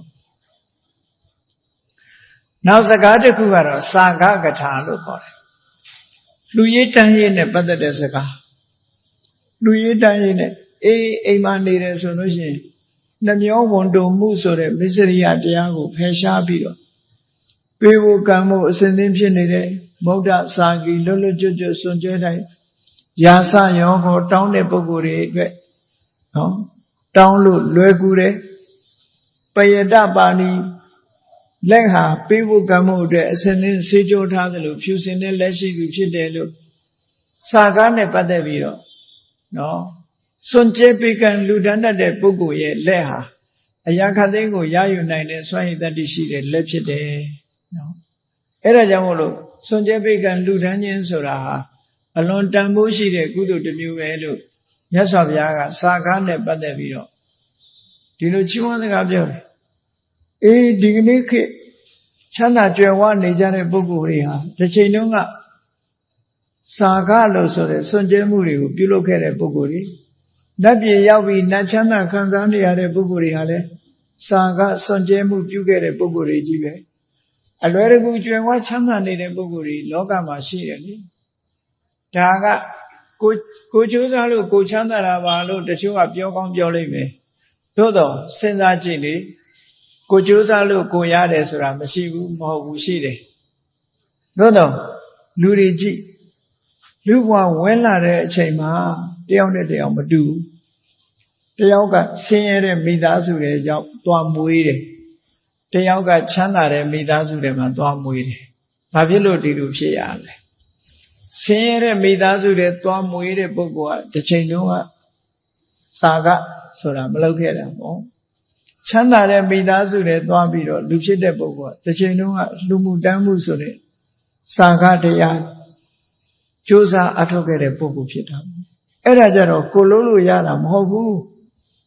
နော်ကံတရားကနေခွဲခြားပြီးတော့ပို့တယ်လုံးလို့ကိုယ်တိုင်ရွေးရမယ်ဆိုရင်ချမ်းသာတဲ့မိဘပဲရွေးမှာပေါ့လူတိုင်းတဲကုတ်သေးပဲရွေးမလဲတိုက်ပေါ်ပဲရွေးမှာပေါ့သို့တော့အဲ့လိုလုံးလို့ရလားဆိုမရဘူးကံကနေပြီးတော့စီမံဖန်တီးပေးလိုက်တဲ့အတိုင်းဆင်းရဲတာတို့ချမ်းသာတာတို့ဒီလိုဖြစ်တယ်ပေါ့ဒါကြောင့်မို့စာခနဲ့ပတ်သက်ပြီးကြည့်မယ်ဆိုရင်အေးလောကမှာစာခဆိုတဲ့တရားဟာကောင်းကျိုးချမ်းသာတွေပြည့်ဝပြီးစိစိမ်ဥစ္စာကြွယ်ဝခြင်းကိုဖြစ်ပေါ်စေတတ်တယ်လို့စာခလူမဲ့တန်းမဲ့လူတတ်တန်းတတ်တဲ့ပုဂ္ဂိုလ်တွေကိုအခုလိုစာခကထာနဲ့ပတ်သက်ပြီးတော့ချီးမွမ်းပြောကြအဲ့ဒါလို့ချီးမွမ်းပြောကြတဲ့အခါမှာမစ္စရိတစာခကထာဒုက္ကထာနှမျောဝန်တုတတ်တဲ့ပုဂ္ဂိုလ်ကိုစွန့်ကြဲဖို့ဆိုတာမျိုးသွားပြောလို့ရှိရင်အဲ့တော့စကားကောင်းမဖြစ်ဘူးတဲ့သူကမှမပေးခြင်းမကမ်းခြင်းမလှူခြင်းနှမျောဝန်တုနေတာဖြစ်တော့လှူရေးတန်းရေးကိုလာပြောမယ်ဆိုရင်သူကရန်ဖြစ်မှာပဲကျေနပ်မှာမဟုတ်ဘူးဒါကြောင့်မို့စာကကထာဟာလူတိုင်းအတွက်စကားကောင်းမဖြစ်ဘူးတဲ့ဘယ်လိုပုဂ္ဂိုလ်များစကားကောင်းဖြစ်တော့ဆိုရင်စာကဝတ္တောစာကကထာဒုက္ကထာအေးလူလို့တန်းလို့အမြဲတမ်းရေရောပြီးလူလေးတန်းလေးဝါသနာကြီးတဲ့ပုဂ္ဂိုလ်ကိုလူရေးတန်းရေးနဲ့ပတ်သက်ပြီးတော့ပြောမယ်ဆိုရင်တော့သူလူခဲ့တဲ့စာကတမ္ပရာဆိုတဲ့ဒီကိုချင်းတရားသူလုပ်ခဲ့တဲ့စာကတရားကိုသူကအာယုပြုတ်ပြီးတော့ပီတိတွေဖြစ်တယ်ပါမောဇဆိုတဲ့ဝမ်းမြောက်မှုတွေဖြစ်တယ်ဒါကြောင့်မို့အဲ့ဒီပုဂ္ဂိုလ်ပြောမှစာကကထာဆိုတဲ့စကားဟာစကားကောင်းဖြစ်တယ်လို့မြတ်စွာဘုရားဒီလိုဟောတာပေါ့ဟောနောက်ဆုံးတစ်ခုကတော့ဘာလဲပညာကထာအသိပညာရဲ့တန်ဖိုးနဲ့ပတ်သက်ပြီးပြောကြတယ်ပညာဟိသစ္စာလောကသမိလောကမှာပညာဟာအကောင်းဆုံးပဲဟောပညာသမားတွေကပညာကိုတန်ဖိုးထားဥစ္စာရဏနဲ့ပညာဘယ်ဟာကကောင်းလဲဘယ်ဟာကပိုကောင်းတယ်လဲလို့မေးတဲ့အခါဥစ္စာကပိုကောင်းတယ်လို့ပြောတဲ့လူရှိတယ်ပညာပိုကောင်းတယ်လို့ပြောသီရိမန္တဆက်မှာမောဟတထာနဲ့ကျန်တဲ့အမတ်ကြီးတွေဆွေးနွေးပြောကြတဲ့အခါမှာမောဟတထာကပညာဟာတန်ဖိုးရှိတယ်လို့ပြောတယ်ကျန်တဲ့အမတ်ကြီးတွေကပညာတဲ့ပိုတန်ဖိုးကြီးတာကသီရိလို့ဆိုတဲ့ဓနကုံယာရုကုံတွေကပို့ပြီးတော့တန်ဖိုးရှိတယ်ဆိုပြီးတော့ပြောကြတယ်နောက်ဆုံးတော့ပညာကတန်ဖိုးရှိတယ်ဆိုတာကိုလက်ခံလိုက်ရဘာဖြစ်လို့တုံးဆိုရင်လောကမှာပညာအရှိဆုံးပုဂ္ဂိုလ်ဟာဘယ်သူလဲလို့ဆိုလို့ရှိရင်မြတ်စွာဘုရားလောကပညာအရှိဆုံးပုဂ္ဂိုလ်ဖျားပြီးလို့ရှိရင်ပထမနေရာရတဲ့ပုဂ္ဂိုလ်ဟာဘယ်သူတုံးဆိုရင်တကုရှင်မဟုတ်ဘူးပညာရှိတဲ့ရှင်သာရိပုတ္တရာလိုအသိပညာကျွယ်ဝတဲ့ပုဂ္ဂိုလ်မျိုးဟာဖျားပြီးရင်ပထမနေရာမှာရတဲ့ပုဂ္ဂိုလ်တဲ့ဒါကြောင့်မို့လို့လောကမှာပညာဟာအမတမတန်ဖိုးရှိပညာတရဏံယရဏံအသိပညာဟာလူတို့အတွက်ယရဏပါပဲလို့ဒီလိုပညာကိုတန်ဖိုးထားပြီးတော့ လူလောကမှာလည်းကြည့်လေပညာကိုတန်ဖိုးထားပြီးတော့ပြောကြလူလောကမှာကြည့်မွေးလာတာနဲ့တပြိုင်တည်းလူတွေဟာဘာလုပ်ကြပညာရှာကြပညာသင်ကြ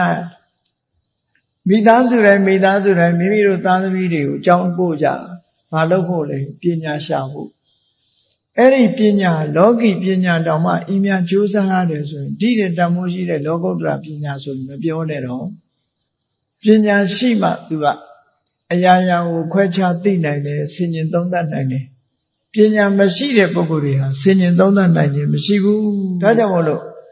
ဒီပညာနဲ့ပတ်သက်ပြီးတော့ချီးမွမ်းပြောကြတဲ့အခါမှာလည်းပဲပညာမဲ့တဲ့ပုဂ္ဂိုလ်တွေကိုပညာအကြောင်းသွားပြောလို့ရှိရင်စိတ်ဆိုးတယ်သူတို့ကဘာဖြစ်လို့လဲသူ့မှာပညာမှမရှိတာအေးဒါကြောင့်မို့လို့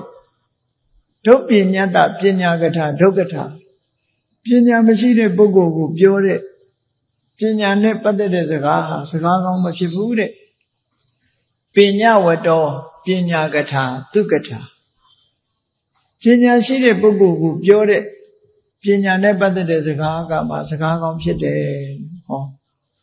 စကားဟာဘလောက်ကောင်းတဲ့စကားပဲဖြစ်ဖြစ်ပုဂ္ဂိုလ်ကကောင်းမှပုစကားကောင်းဆိုတာဖြစ်တယ်ဆိုတာဒီသုတ်တံကဒီလိုမြတ်စွာဘုရားကဟောကြားခဲ့တာဖြစ်ပါတယ်ဒီဒါကြောင့်မို့တရားချစ်ခင်သူတော်စင်ပြိဿအပေါင်းတို့ပုဂ္ဂိုလ်ခွဲခြားပြီးတော့သိဖို့လိုတယ်ပုဂ္ဂိုလ်၅မျိုးအကျဉ်းအချင်းခွဲခြားသိမယ်ဆိုရင်ဒီပုဂ္ဂိုလ်ဟာသရတရားရှိတဲ့ပုဂ္ဂိုလ်လားသရတရားမရှိတဲ့ပုဂ္ဂိုလ်လားဒီပုဂ္ဂိုလ်ဟာကိုချင်းသီလရှိတဲ့ပုဂ္ဂိုလ်လားမရှိတဲ့ပုဂ္ဂိုလ်လားဒီပုဂ္ဂိုလ်ဟာသုဒ္ဓရှိတဲ့ပုဂ္ဂိုလ်လားသုဒ္ဓမရှိတဲ့ပုဂ္ဂိုလ်ဒီပုဂ္ဂိုလ်ဟာနှမျိုးဝန်တိုတဲ့ပုဂ္ဂိုလ်လားစွန့်ကြဲမှုရှိတဲ့ပုဂ္ဂိုလ်လားဒီပုဂ္ဂိုလ်ဟာပညာမဲ့တဲ့ပုဂ္ဂိုလ်လားပညာရှိတဲ့ပုဂ္ဂိုလ်လားဆိုတာခွဲခြားသိပြီးတော့တရားနဲ့ပတ်သက်တဲ့စကားသီလနဲ့ပတ်သက်တဲ့စကားစာသုဒ္ဓနဲ့ပတ်သက်တဲ့စကားစာကနဲ့ပတ်သက်တဲ့စကားပညာနဲ့ပတ်သက်တဲ့စကားကိုသီလတရားရှိသူသီလရှိသူသုဒ္ဓရှိသူစာကရှိသူပညာရှိတဲ့ပုဂ္ဂိုလ်မျိုးပြောမှသာလင်စကားကောင်းဖြစ်တယ်တဲ့အဲ့ဒါလို့မဟုတ်ဘဲနဲ့တခြားပုဂ္ဂိုလ်သွားပြောလို့ရှိရင်စကားကောင်းမဖြစ်ဘူးလို့မြတ်စွာဘုရားရဲ့သွန်သင်ဆုံးမချက်ကိုမနာယူမှတ်သားကြရဖို့အေးတရားချစ်ခင်သူတော်စင်ပြိဿအပေါင်းတို့ဒုက္ခထာသုတ်လာမြတ်စွာဘုရားရဲ့သွန်သင်ဆုံးမချက်ဟာမိမိတို့ရဲ့နေ့စဉ်ဘဝမှာကိုပြောတဲ့စကားသည်တန်ဖိုးရှိတဲ့စကားတစ်ခုဖြစ်ဖို့ရာအတွက်လူနဲ့စကားခွဲခြားပြီးတတိထားတတ်ဖို့အရေးကြီးတယ်စကားပြောတဲ့အကြောင်းအရာတွေကလည်းမျိုးစုံတယ်ပေါ့လူမှုရေးစကားပြောတဲ့လူရှိတယ်နိုင်ငံရေးစကားပြောရှိတယ်တရားစကားပြောတာရှိတယ်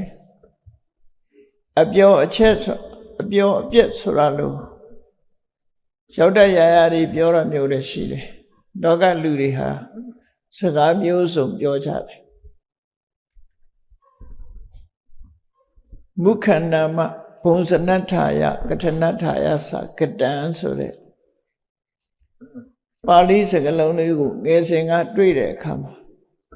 ရှိစရာလုံးထတာလို့အောက်မေ့တယ်ပေါ့နော်ဆိုလိုတာကမုခန္ဓမပါဇက်ဆိုတာ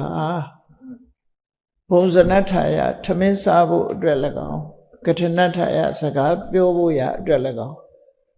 ကတံပြုလို့ဖန်တီးထားတာဖြစ်တယ်ပါဇက်ဆိုတာထမင်းစားဖို့နဲ့စကားပြောဖို့ဆိုအဲ့ဒီပါဠိစာပိုက်တွေကိုတွေ့တဲ့အခါတော့ရှိစရာလို့ပဲအောင်းမေးတာတကယ်တော့လေလူတွေဟာပါဇက်နဲ့ထမင်းစားတာရဲ့စကားပြောတာရဲ့ဒီနှစ်ခုအဓိကထားပြီးတော့လုပ်ချတာနော်အတပြည့်တွေရောမလုပ်ဘူးလားလို့ဆိုသချင်းဆိုတာတို့ဘာလို့လဲလုပ်သေးတာပေါ့နော်ပါဇက်ကိုသုံးချပြီးတော့ပြောသို့တော်လည်းပဲထမင်းစားတာနဲ့စကားပြောဖို့ရတော့အဓိကသချင်းဆိုတာရမယံခါမှဆိုသချင်းမဆိုပဲငိုတဲ့အခါလဲရမယံခါငိုရင်ငိုမယ်ပေါ့တကယ်ကတော့လူတွေရဲ့မုခလို့ခေါ်တဲ့ပါဇက်ဟာထမင်းစားဖို့နဲ့စကားပြောဖို့ဆိုတယ်ဟုတ်ပြီစကားဆိုတာပြောကြတယ်တယောက်နဲ့တယောက်စကားပြောတယ်မိမိတို့နားလဲတဲ့ဘာသာစကားသုံးချပြီးတော့ဘာသာစကားချင်းတူညီတဲ့ပုဂ္ဂိုလ်တွေဟာလူမျိုးတူအများအပြည့် ကိုယ်နဲ့ဘာသာစကားတူတဲ့ပုဂ္ဂိုလ်တွေနဲ့စကားလက်ဆောင်ကြတယ်လို့ပြောကြတယ်အဲစကားနဲ့ပတ်သက်ပြီးတော့မြတ်စွာဘုရားဟောထားတဲ့သုတ်တန်တွေကစိတ်ဝင်စားဖို့ရကောင်းတယ်ပေါ့နော်စကားပြောဆိုဆွေးနွေးတဲ့လူရှိတယ်လို့စကားပြောဆိုမဆွေးနွေးတဲ့ပုဂ္ဂိုလ်တွေရှိတယ်အဲစကားပြောတဲ့အခါမှာစကားပြောတယ်ဆိုကြတဲ့ကိုတယောက်တည်းပြောတော့မဟုတ်နားထောင်တဲ့လူရှိသေးတယ်ဘယ်သူကိုပြောတာလဲဟိုနိုင်ငံရေးတရားဟောတယ်ဆိုရောက်လာတဲ့လူတွေပရိသတ်တွေကိုပြောတယ်စီးပွားရေးအကြောင်းဆိုရင်စီးပွားရေးစိတ်ဝင်စားတဲ့ပုဂ္ဂိုလ်တွေတကယ်လို့အကြောင်းတွေတို့ပညာသင်အကြောင်းတွေတို့မှဆိုရင်ဘာသာရပ်တွေကိုပြောဆိုပို့ချကြတာဖြစ်တယ်စာရေးဆရာတွေရဲ့ဟောပြောပွဲမှာဆိုလို့ရှိရင်လည်းပဲ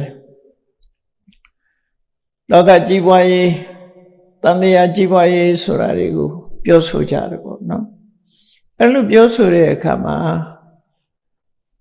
စကားကောင်းတော့လည်းပဲအလုံးအတွက်ဒီစကားဟာစကားကောင်းဖြစ်သလားနားထောင်တဲ့လူတိုင်းမှာဒီစကားကိုနှစ်ချိုက်ကြသလားဘယ်ရှုတော့ကနေပြောပြီးစကားကောင်းစကားမကောင်းလို့သတ်မှတ်တယ်လဲစကားဆိုတာကောင်းတဲ့စကားလားမကောင်းတဲ့စကားလားဆိုတာအကြောင်းအရာပေါ်မှာမူတည်မယ်ဆိုရင်တော့ကောင်းတဲ့စကားမကောင်းတဲ့စကားကိုသတ်မှတ်လို့ရတယ်သို့တော့ကိုပြောတာကအကောင်းနားထောင်သူကမကြိုက်ဘူးဆိုရင်စကားအကောင်းမဖြစ်ပြန်ဘူးဒါနားထောင်သူနဲ့ပတ်သက်ပြီးတော့စကားကောင်းတယ်မကောင်းဘူးဆိုလိုတာကောင်းမကောင်းနဲ့ထိရောက်မှုရှိမရှိပေါ့စကားနားထောင်တဲ့ပုဂ္ဂိုလ်ကနှစ်ချိုက်မှုရှိသလားကျင့်နှံ့မှုရှိသလားဆိုတဲ့အပေါ်မှာစကားကောင်းတယ်မကောင်းဘူးဆိုတာကိုမြတ်စွာဘုရားဒီသုတ်တံမှာတော့အဲ့လိုခွဲတာတကယ်ကတော့စကားကောင်းမကောင်းဆိုတာအကြောင်းအရာနဲ့ပတ်သက်တယ်ပေါ့ subject matter ခုပြောတဲ့စကားဟာလောကမှာအကျိုးရှိတဲ့စကားလုံးလားဒီဘဝအကျိုးရှိတဲ့စကားလုံးလားနောက်ဘဝအကျိုးရှိတဲ့စကားလုံးလားပညာရက်လားအပြော့အပြက်လားဘဟုတုတလားရှေမောเสียလားဆိုမျိုးမျိုးရှိတာပေါ့နော်သို့တော့နားထောင်သူလိုက်ပြီးတော့နားထောင်သူကရှုနားထောင်သူကသူ့ရဲ့ရှုတော့ကပြောမယ်ဆိုရင်သူကြိုက်မှစကားအကောင်းဖြစ်နေတယ်သူမကြိုက်တဲ့စကားဆိုအကောင်းမဖြစ်ပြန်သူဘလောက်ကောင်းတာပဲပြောသူကြိုက်ရင်အကောင်းပဲသူမကြိုက်ဒါလူသားတယောက်ရဲ့ရှုတော့ကနေပြောကိုထင်ဂရင်ရွှေနန်းလို့ဆိုတဲ့ကိုကောင်းကိုကြိုက်တာဆိုရင်ကောင်းတယ်သို့တော့ကောင်းကောင်းသည်ကြိုက်မကြိုက်နဲ့ဆုံးဖြတ်လို့တော့မရဘူးလူသားတွေကတော့ကောင်းမကောင်းကိုကြိုက်မကြိုက်နဲ့ဆုံးဖြတ်နေကြတယ်နော်တမိုးရှိတဲ့စကားတမိုးမရှိတဲ့စကားကောင်းမကောင်းကိုကြိုက်မကြိုက်နဲ့ဆုံးဖြတ်ပြီးတော့စကားကိုအကောင်းဆုံးခွဲခြားအဲ့ဒီလိုစကားကိုကြိုက်မကြိုက်နဲ့ခွဲခြားပြောဆိုနေမယ်ဆိုလို့ရှိရင်တော့အနိတ္တရဘိုင်းကကြည့်မယ်ဆိုရင်တော့ကြိုက်မကြိုက်နဲ့ခွဲခြားတာမမှန်ဘူးပေါ့မမှန်ဘူးသို့တော့လောကလူသားတွေကကြိုက်မကြိုက်နဲ့ပဲပြောကြဟာဒီလူပြောတာရင်ကြိုက်လိုက်တာတို့စကားကောင်းတာပဲဖြစ်စေမကောင်းတာပဲဖြစ်စေပေါ့လူကြိုက်များလို့ရှိရင်စကားကောင်းဖြစ်သွားတယ်လူကြိုက်မများဘူးဆိုလို့ရှိရင်စကားဘလောက်ကောင်းမကောင်းတာဖြစ်သွားတယ်မကောင်းဘူးဆိုတာထိရောက်မှုသူမရှိတော့ဘူးလို့ပြောတယ်အဲ့တော့မြတ်စွာဘုရားရဲ့အဆုံးအမစကားအရပြောမယ်ဆိုလို့ရှိရင်တော့ကောင်းတဲ့စကားမကောင်းတဲ့စကားဟာအနှစ်သာရရှိတဲ့စကားမျိုးဆိုရင်သို့မဟုတ်ပစ္စုပန်လက်ရှိဘဝမှာကောင်းကျိုးချမ်းသာတွေကိုဖြစ်ပေါ်စေတဲ့အကြောင်းအရာမျိုးနောက်ဘဝမှာကောင်းကျိုးချမ်းသာတွေကိုဖြစ်စေတဲ့အကြောင်းအရာမျိုးဘဝကြီးပွားတိုးတက်ကြောင်ပြောတဲ့စကားမှန်သမျှဟာတစ်ဖက်သားအပေါ်မှာကောင်းကျိုးချမ်းသာတွေကိုဖြစ်စေတယ်လို့ကောင်းတယ်လို့အကြောင်းအရာနဲ့ပတ်သက်ပြီးကောင်းတယ်လို့ပဲပြောရမှာဖြစ်တယ်သို့တော့အဲ့ဒီစကားမျိုးကိုလူတိုင်းကြိုက်လားဆိုမကြိုက်ပြပြောရမယ်ဆိုရင်မြတ်စွာဘုရားဟောတဲ့တရားတောင်လူတိုင်းကြိုက်တာမဟုတ်ဘူးလို့ပြောရမှာဖြစ်တယ်ပေါ့နော် ခါတလေအကောင်းမဖြစ်ဘူးဘာကြောင့်လို့ဆိုရင်ဘုရားမကြည်ညိုတဲ့ပုဂ္ဂိုလ်တွေကမြတ်စွာဘုရားဟောတဲ့တရားတွေကိုတလွဲကောက်ချက်ချပြီးတော့အပြစ်တင်စကားတွေပြောနေကြတာရှံဂေါရမဟာဘလို့ပြောတာပဲဘလို့ဆိုတာပဲဆိုပြီးတော့စကားနဲ့ပတ်သက်ပြီးအမှားကိုထောက်ပြပြီးပြောဆိုကြတဲ့ပုဂ္ဂိုလ်တွေအများကြီးရှိတယ်ဘုရားလက်ထက်ကသို့တော်မြတ်စွာဘုရားဟောတဲ့စကားဟာအမှားလားလို့ဆိုတကယ်တော့အမှားမဟုတ်နားထောင်သူကသူနဲ့မကြိုက်ဘူးသူဆန္ဒနဲ့မတည့်ဘူးဆိုရင်အမှားဖြစ်တယ်အဲ့တော့ဒါစိတ်ဝင်စားစရာကောင်းတယ်စိတ်ဝင်စားစရာကောင်းတယ်စကားလူတွေပြောကြတဲ့စကားအဲ့တော့ကိုယ်အနေနဲ့ကတော့စကားကောင်းဖြစ်ဖို့ရကြတော့အကြောင်းအရာကောင်းတာပဲဖြစ်ရကိုပြောတဲ့စကားဟာနှစ်သာရရှိတဲ့စကားဖြစ်ရရသော်ဗျာစကားနဲ့ပတ်သက်ပြီးပြောတယ်စကားပြောလို့ရှိရင်တဲ့ကိုမှန်တာပဲပြောမယ်မမှန်တာမပြောဘူးအဲ့တော့မှန်တဲ့စကားဟာကောင်းတဲ့စကားသို့တော့မှန်တာပြောလို့မခံနိုင်တဲ့လူတွေကလည်းအများကြီးရှိသေးတယ်နော်အဲ့တော့နားထောင်တဲ့ပုဂ္ဂိုလ်ကြတော့ကောင်းချင်မှကောင်းမယ်သို့တော့ကိုပြောတဲ့စကားတန်ဖိုးရှိအောင်လုပ်ချင်ဘာလို့အောင်မှန်တာပဲပြောမယ်မမှန်တာဘယ်တော့မှမပြောဘူးဟုတ်ပြီမှန်တာကိုပြောတယ်ဆိုမှန်တိုင်းကောင်းလားလို့ဆိုနောက်တစ်ခုစဉ်းစားလိုက်အောင်အကျိုးရှိမှပြောမယ်အကျိုးမရှိရင်မပြောဘူးကိုပြောတဲ့စကားသည်အကျိုးရှိတဲ့စကားအကျိုးဆိုဒီမှာတစ်ဖက်သားအတွက်ကောင်းကျိုးအသိဉာဏ်တိုးသွားတာမျိုးတတိပေးတာမျိုးတစ်ဖက်သားအတွက်အကျိုးရှိသွားတာမျိုးအကျိုးရှိတဲ့စကားမျိုးဖြစ်ရမယ်နောက်တစ်ခါကျတော့ဟုတ်တယ်မှန်လဲမှန်တယ်အကျိုးလည်းရှိတယ်ပြောချင်တဲ့အချိန်ကောက်ပြောမှလားလို့ဆိုအဲ့လိုလည်းမဟုတ်ဘူးပြောတဲ့အချိန်မှာပြောမယ်မပြောတဲ့အချိန်ကျမပြောဘူးဘယ်ဟာပဲဖြစ်ဖြစ်ပြောတဲ့အချိန်ပြောလိုက်မှအကျိုးတက်ရောက်မှုဆိုဖြစ်တယ်အဲ့လိုမဟုတ်ဘဲနဲ့အချိန်မရွေးဒီစကားကြီးပြောလို့ရှိရင်လေဘလောက်ပဲမှန်ဘလောက်ပဲအကျိုးရှိအချိန်မတန်ရင်စကားဟာတမိုးမဲ့သွားတယ်ပေါ့သူတို့ဆိုလို့တယ်ပေါ့အဲ့တော့ကိုနေ့စဉ်စကားတွေပြောနေတဲ့အခါမှာမိဘကသာသမီကိုပြောတာပဲဖြစ်စေသာသမီကနေမိဘကိုပဲပြောတာပဲဖြစ်စေညီကိုမောင်နှမအချင်းချင်းပြောတာပဲဖြစ်စေကိုမိတ်ဆွေအချင်းချင်းစကားပြောတာပဲဖြစ်စေကိုပြောတဲ့စကားသည်မှန်ကန်တဲ့စကားဖြစ်ရမယ်ကိုပြောတဲ့စကားသည်အကျိုးရှိတဲ့စကားဖြစ်ရမယ်ကိုပြောတဲ့စကားသည်ပြောချင်ရောက်လို့ပြောတဲ့စကားမျိုးဖြစ်ရမယ်လို့ဒီအချက်၃ချက်ကိုအဓိကထားပြီဟုတ်ပြီကိုပြောမဲ့အကြောင်းအရာဟာမှန်တယ်တစ်ဖက်သားအတွက်အကျိုးဖြစ်ထွန်းမယ်ပြောချင်လည်းရောက်လာပြီပြောပုံပြောနည်းလေးကိုတစ်ခါတတိထားရအောင်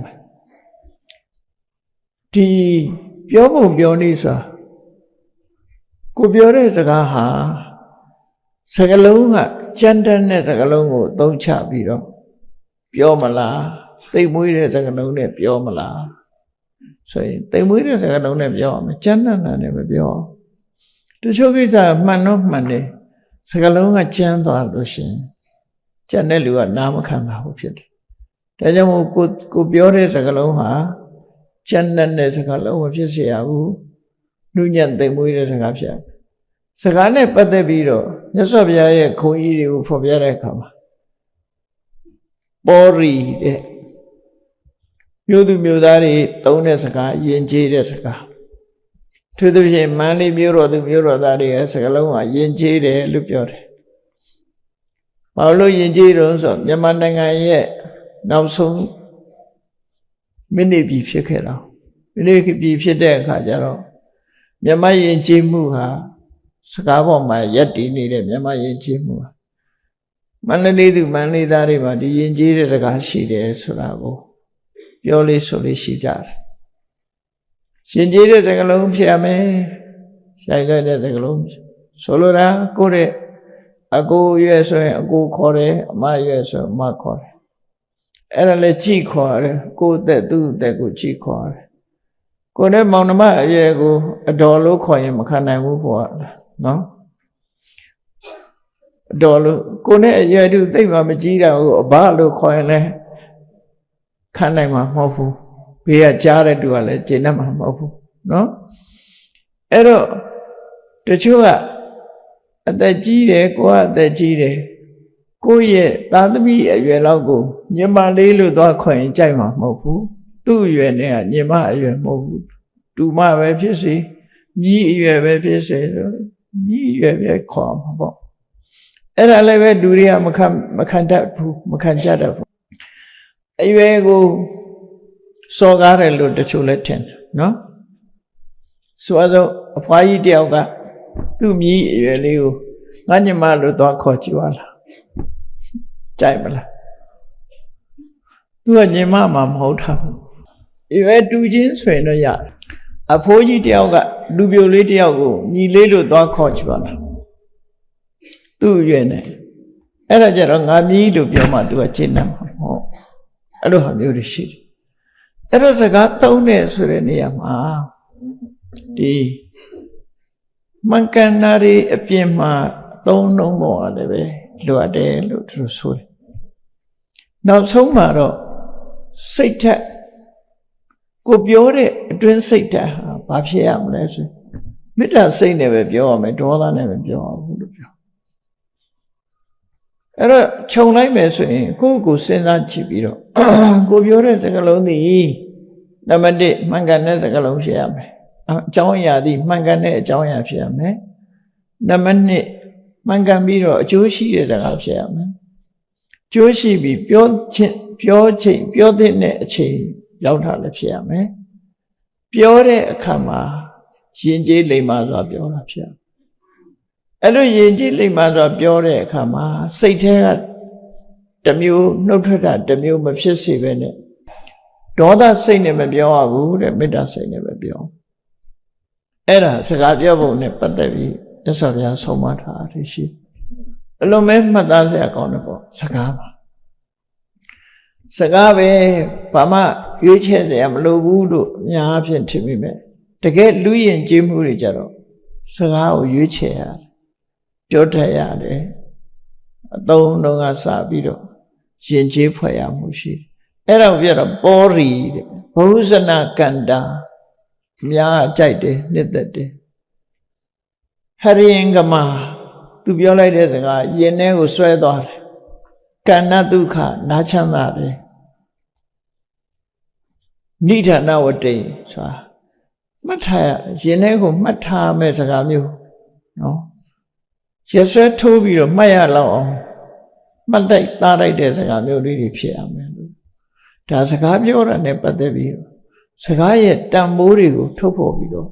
မြတ်စွာဘုရားဟောထားတယ်တကယ်ဒီဟောပြောချက်တွေအတိုင်းလူတွေဟာကိုယ့်ကိုတန်ဖိုးရှိအောင်လုပ်ကြမယ်ဆိုကိုပြောတဲ့စကားတန်ဖိုးရှိလူရင်နဲ့တန်ဖိုးရှိတော့သူတို့ဆိုလို့ဒါကကိုယ်စကားကိုကိုတန်ဖိုးရှိအောင်အသုံးချတဲ့နည်းကိုပြောတာဒါပြင်ကိုပြောတဲ့စကားဟာဘလောက်တန်ဖိုးရှိတဲ့စကားပဲဖြစ်ဖြစ်နားထောင်သူရှုတော့ကပြောအောင်ကြည့်ရတခါနားထောင်တဲ့လူကဘယ်လိုလူလဲအဲ့ဒါနဲ့ပတ်သက်ပြီးမြတ်စွာဘုရားကဒီသုတ်တန်လေးမှာဟောထားတာစကားကောင်းဖြစ်ပေမဲ့လို့နားထောင်သူကလက်ခံမှနားထောင်သူကကျင့်နှံ့မှစကားကောင်းဖြစ်တယ်ဒါလေးကလည်းတစ်ခုပဲကိုယ်စကားရဲ့အောင်မြင်မှုမအောင်မြင်မှုကိုဆိုလို့ပေါ့ဒီအသေးပဲကတော့နော်သုတ်တန်ရဲ့နာမည်ကဒုက္ခထာတဲ့သုတ်နာမည်ဒုက္ခထာဆိုတာစကားကောင်းမဖြစ်ဘူးလို့ဒီလိုပြောတယ်ကိုပြောတဲ့စကားဒီဘလောက်ပဲကောင်းကောင်းစကားကောင်းမဖြစ်ဘူးဒါဖြင့်နားထောင်သူကဘယ်သူမို့လဲကိုပြောတဲ့စကားကိုနားထောင်တဲ့လူကကိုပြောတဲ့အကြောင်းအရာနဲ့အံဝင်ခွင်ကြမဖြစ်လို့ရှိရင်စကားကောင်းမဖြစ်ဘူးအယက်သမားသွားပြီးတော့ဘုရားစကားတရားစကားသွားပြောဘယ်ရနော်ဖဲဝိုင်းမှာသွားပြီးတော့ဣတိပိတော်ရုံးနေလို့ဘယ်ရသူ့နေရာနဲ့သူလို့ဆိုလို့တယ်ကြိုက်မကြိုက်တဲ့ဟာကြိုက်တဲ့ဟာဝါသေးတယ်အဲ့ဒီမှာအချက်နှစ်ချက်ကိုပြထား စကားကောင်းမဖြစ်ဘူးဆိုတာဘာကြောင့်မဖြစ်တယ်လဲဆိုရင်နားထောင်သူကမကြိုက်ရင်စကားကောင်းမဖြစ်ဘူးတဲ့နားထောင်သူကကိုပြောတဲ့စကားတွေဘလောက်ကောင်းကောင်းနားထောင်သူကမကြိုက်ဘူးဆိုရင်စကားကောင်းဖြစ်ဘူးနောက်တစ်ခါနားထောင်သူကကျေနပ်အားရမှုမဖြစ်တဲ့စကားမျိုးဟာစကားကောင်းမဖြစ်ဘူးအဓိကကတော့နားထောင်သူမကြိုက်ဘူးဆိုရင်စကားကောင်းမဖြစ်ဘူးအဲ့တော့နားထောင်သူမကြိုက်တာဘာကြောင့်မကြိုက်တာတော့ဆိုလို့ရှိရင်သူ့ရဲ့ဘဝအခြေအနေနဲ့ဆန့်ကျင်နေရင်သူမကြိုက်ဘူးဒီလိုဆိုလို့တယ်အဲ့ဒါနဲ့ပတ်သက်ပြီးတော့ဝိတ္တဝဏမင်းကြီးကမြတ်စွာဘုရားကိုလျှောက်တဲ့စကားရှိတယ်အာတနာတိယတုတ်ကိုဝိတ္တဝဏမင်းကြီးကသူတို့ဘလူတွေလူလောကလူတွေနဲ့ဆက်ဆက်ပြီးတော့နေတယ်ဘလူတရေတွေကိုအုတ်ထိန်နဲ့အုတ်ချုပ်တဲ့ဘုရင်ကြီးပေါ့ဝိတ္တဝဏမင်းဆိုနမင်းကြီး၄ပါးထဲမှာပါတယ်စတုမဟာရစ်ဆိုတဲ့ပုံကနမင်းကြီး၄ပါးထဲမှာပါတယ်သူကယက္ခဆိုတဲ့အကောင်စိတ်ချမ်းကိုချမ်းနေအဲ့ဒီကောင်တွေကိုအုတ်ချုပ်ရတာအုတ်ချုပ်တယ်ဆိုတာသူကဘုရင်ပေါ့ဒါပေမဲ့သူစကားနားမထောင်တဲ့လူတွေအများကြီးပဲလူပြည်မှာလည်းပဲအုတ်ချုပ်တဲ့မင်းရဲ့စကားနားမထောင်တဲ့လူတွေရှိတာပဲလေပုံကန်းနေတဲ့လူတွေရှိတာအဲသူတို့ခေတ်မှာလည်းရှိတယ်သူတို့နယ်မှာလည်းရှိတယ်အဲသူကမြတ်စွာဘုရားကိုလျှောက်တာရှင်ဘုရားတဲ့ဒီယက္ခဆိုတဲ့ဘလူတရေတွေဟာတဲ့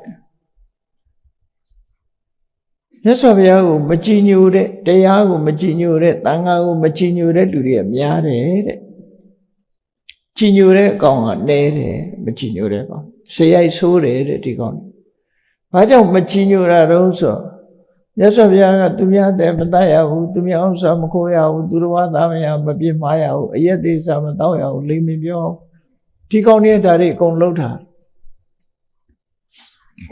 အဲ့တော့သူတို့စီရိုက်နဲ့သူတို့အကြိုက်နဲ့မြတ်စွာဘုရားဟောတာတွေကကလန့်ဖြစ်ဒါကြောင့်မို့မြတ်စွာဘုရားစကားကိုမကြည်ညိုတဲ့ပုဂ္ဂိုလ်တွေများတယ်အဲ့ဒီမကြည်ညိုလို့မြတ်စွာဘုရားရဲ့တပည့်ပရိသတ်တွေကိုဒုက္ခပေးဖို့ချောင်းမြောင်းနေပြီဆိုရင်တဲ့ဟောဒီအတ္တနာရိယတုတ်ပြိအတ္တနာရိယပြိကိုရွတ်လိုက်လို့ရှိရင်သက်ဆိုင်ရာကသူ့ကိုအေးအေးယူလိုက်မယ်မြတ်စွာဘုရားလျှောက်တဲ့ထဲမှာပါတယ်နော်အတ္တနာရိယတုတ်ဆိုတာပြေကြီး7တုတ်ထဲကအချင်းညုတ်လေးလောက်ထားတဲ့တုတ်တာဟိုမူရင်းတုတ်ကြီးကြတော့ထိရကျဲတယ်သူကပုံနကတိုက်ထားတာတို့အလာဝကတိုက်ထားတဲ့အိမ်တွေတို့ဘာလို့ဆိုအဲ့ဒီအတ္တနာရိယတုတ်ကိုရွတ်မှရစကိုင်းတောင်မှတခါတော့ဘုန်းကြီးကျောင်းတစ်ကျောင်းတလလောက်ကြားတဲ့ပုံနကတိုက်ထားတယ်လို့ပြော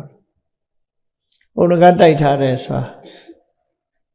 အဲ့ကျောင်းမှာရှိတဲ့ဓာတ်ဘူးတွေပကန်းတွေပစ္စည်းတွေလူရှိမှတွေပဲသူလွင့်ပြန်လာပြီးတော့လှေကားကြတော့အကုန်ချခွဲဖြစ်တယ်ရှိသမျှပဲပကန်းတွေအကုန်ခွဲလူလည်းမမြင်အောင်ကျောင်းရှိတဲ့ပကန်းတွေအကုန်ရောလို့ပြောတယ်အဲ့ဖို့ရေအိုးစင်ကြီးတွေကလှုပ်နေတယ်အခုခေတ်မှလည်းခဲတွေနဲ့ထုတာအဲ့တော့ဘယောကဆရာပင့်သွားရင်ဘယ်ထုလိုက်မှမသိဘူးခဲကဝိကနေဆိုမလာရတော့ပြတ်ဘယောကဆရာလည်းကြောက်သွားအဲ့ဒါလို့လာချီကြအောင်ဖြစ်တာအဲ့ဒီဆရာတော်ကြီးကသူကအတ္တနာရိယတုတ်သူရွတ်လိုက်မှပျောက်သွားတယ်တဲ့တဖြည်းဗမာပြည်မှာလည်းဟိုနာကြားဒီနာကြားတွေရှိတယ်နော်ခဲနဲ့ထုတယ်ခဲတွေကြနေတယ်ကြားဖို့ကြလိုက်ပဲမကြုံဘူးတောင်ကြားဖို့မှာပေါ့နော်အဲ့ဒီလိုဟာမျိုးတွေကလောကကြီးမှာရှိတတ်တယ်အဲ့ဒီလိုစိတ်ချမ်းကိုယ်ချမ်းတဲ့သရောအချမ်းနေရှိလာတဲ့အခါမှာဒီအတ္တနာရိယတုတ်ကိုဆိုလိုရင်းကတော့ကောင်းတာလှုပ်တိုင်းလူကကြိုက်မယ်လို့တော့မတွက်လိမ့်နဲ့ကောင်းတာလှုပ်တိုင်းမကြိုက်လေမတွက်လိမ့်နဲ့အဲ့တော့ကြိုက်မကြိုက်ဆိုတာဟာကောင်းမကောင်းတဲ့တခါတည်းမဆိုင်ဘူးဒါကြောင့်မို့ကိုပြောတဲ့စကားဟာဘလောက်ကောင်းကောင်းကိုထောက်ခံခြင်းမှာထောက်ခံမယ်စကားကောင်းဆိုတာလူကြည့်ပြောရမယ်ဆိုတဲ့အဓိပ္ပာယ်မျိုးဆိုလိုတယ်ဒီသုတ်တံ ကဲမြတ်စွာဘုရားဟောပုံလေးကိုကြည့်ကြည့်မြတ်စွာဘုရားကပိဿနံဘိက္ခဝေပုဂ္ဂလာနံကထာဒုက္ခထာပုဂ္ဂလံပုဂ္ဂလံပုဂ္ဂလိဥပါဒာယပုဂ္ဂလိပုဂ္ဂလံဥပါဒာယပိဿနံဘိက္ခဝေပုဂ္ဂလံယဟန်တို့ဒီပုဂ္ဂိုလ်9ယောက်ကိုနော်ပြောတဲ့စကားဟာတဲ့ပုဂ္ဂိုလ်အလိုက်ကိုကြည့်ပြီးတော့အဲ့ဒီပြောတဲ့စကားဟာစကားကောင်းမဖြစ်ဘူးတဲ့ကောင်းတဲ့စကားပဲဖြစ်ပေမဲ့လို့သူတို့မကြိုက်သည့်အတွက်ကြောင့်စကားကောင်းမဖြစ်လာဘူးတဲ့ဒါဖြင့်ဘယ်ပုဂ္ဂိုလ်တွေတုံးလို့ဆိုတဲ့အခါမှာဘယ်ပုဂ္ဂိုလ်နဲ့ဘယ်စကားမျိုးတုံးဆိုတာ9ခုမြတ်စွာဘုရားဒီနေရာမှာထုတ်ပြထားနံပါတ်1ကအတ္တတ္တတတ္ထာကထာဒုက္ခထာတရားတရားမရှိတဲ့ပုဂ္ဂိုလ်ကိုတရားတရားရဲ့တရားတရားနဲ့ပတ်သက်တဲ့စကားတွေတရားတရားဆိုတာဘလို့အကျိုးရှိတယ်ဆိုတဲ့ကောင်းတဲ့စကားလုံးတွေတရားတရားရှိဖို့တရားတရားကိုချီးကျူးပြောကြတဲ့စကားတွေဟာတရားတရားလုံးဝမရှိတဲ့ပုဂ္ဂိုလ်ကိုသွားပြောမယ်ဆိုရင်စကားကောင်းဖြစ်ဘူးတဲ့စကားကောင်းဖြစ်ဘူးနော်တရားတရားမရှိတဲ့ပုဂ္ဂိုလ်တရားတရားနဲ့ပတ်သက်တဲ့စကားသွားပြောရင်ဒါဖြင့်တရားနဲ့ပတ်သက်တဲ့စကားလုံးဆိုတာဘာတော့ဆိုရင်တရားတရားဆိုတာယရဏသုံးပါးကိုကြည်ညိုတာကံကံဤအကျိုးကိုလက်ခံတာယုံကြည်တာကံကံဤအကျိုးကိုလက်ခံယုံကြည်ခြင်းဖြင့်ကောင်းကျိုးချမ်းသာတွေဘယ်လိုရနိုင်တယ်ဆိုတာဒီတရားရှိလို့စိတ်ကြည်လင်းနေပြီဆိုလို့ရှိရင်ကုသိုလ်ကောင်းမှုတွေကိုယ်ရင်နဲ့နှလုံးထဲမှာဖြစ်လာတယ်တရားရှိခြင်းကြောင့်ဘုဒ္ဓမှာအကျိုးကျေးဇူးများတယ်တရားတရားဟာတတ္ထံဘိသံဆိုတဲ့အတိုင်းတရားသည်မျိုးစိနဲ့အလားတရတူတယ်တရားတရားဟာမျိုးစိနဲ့အလားတရတူတယ်မျိုးစိသည်မြေကြီးထဲကိုချဆိုင်လိုက်ရင်အလုံးနှစ်ခုကိုဖြစ်ပေါ်စေတယ်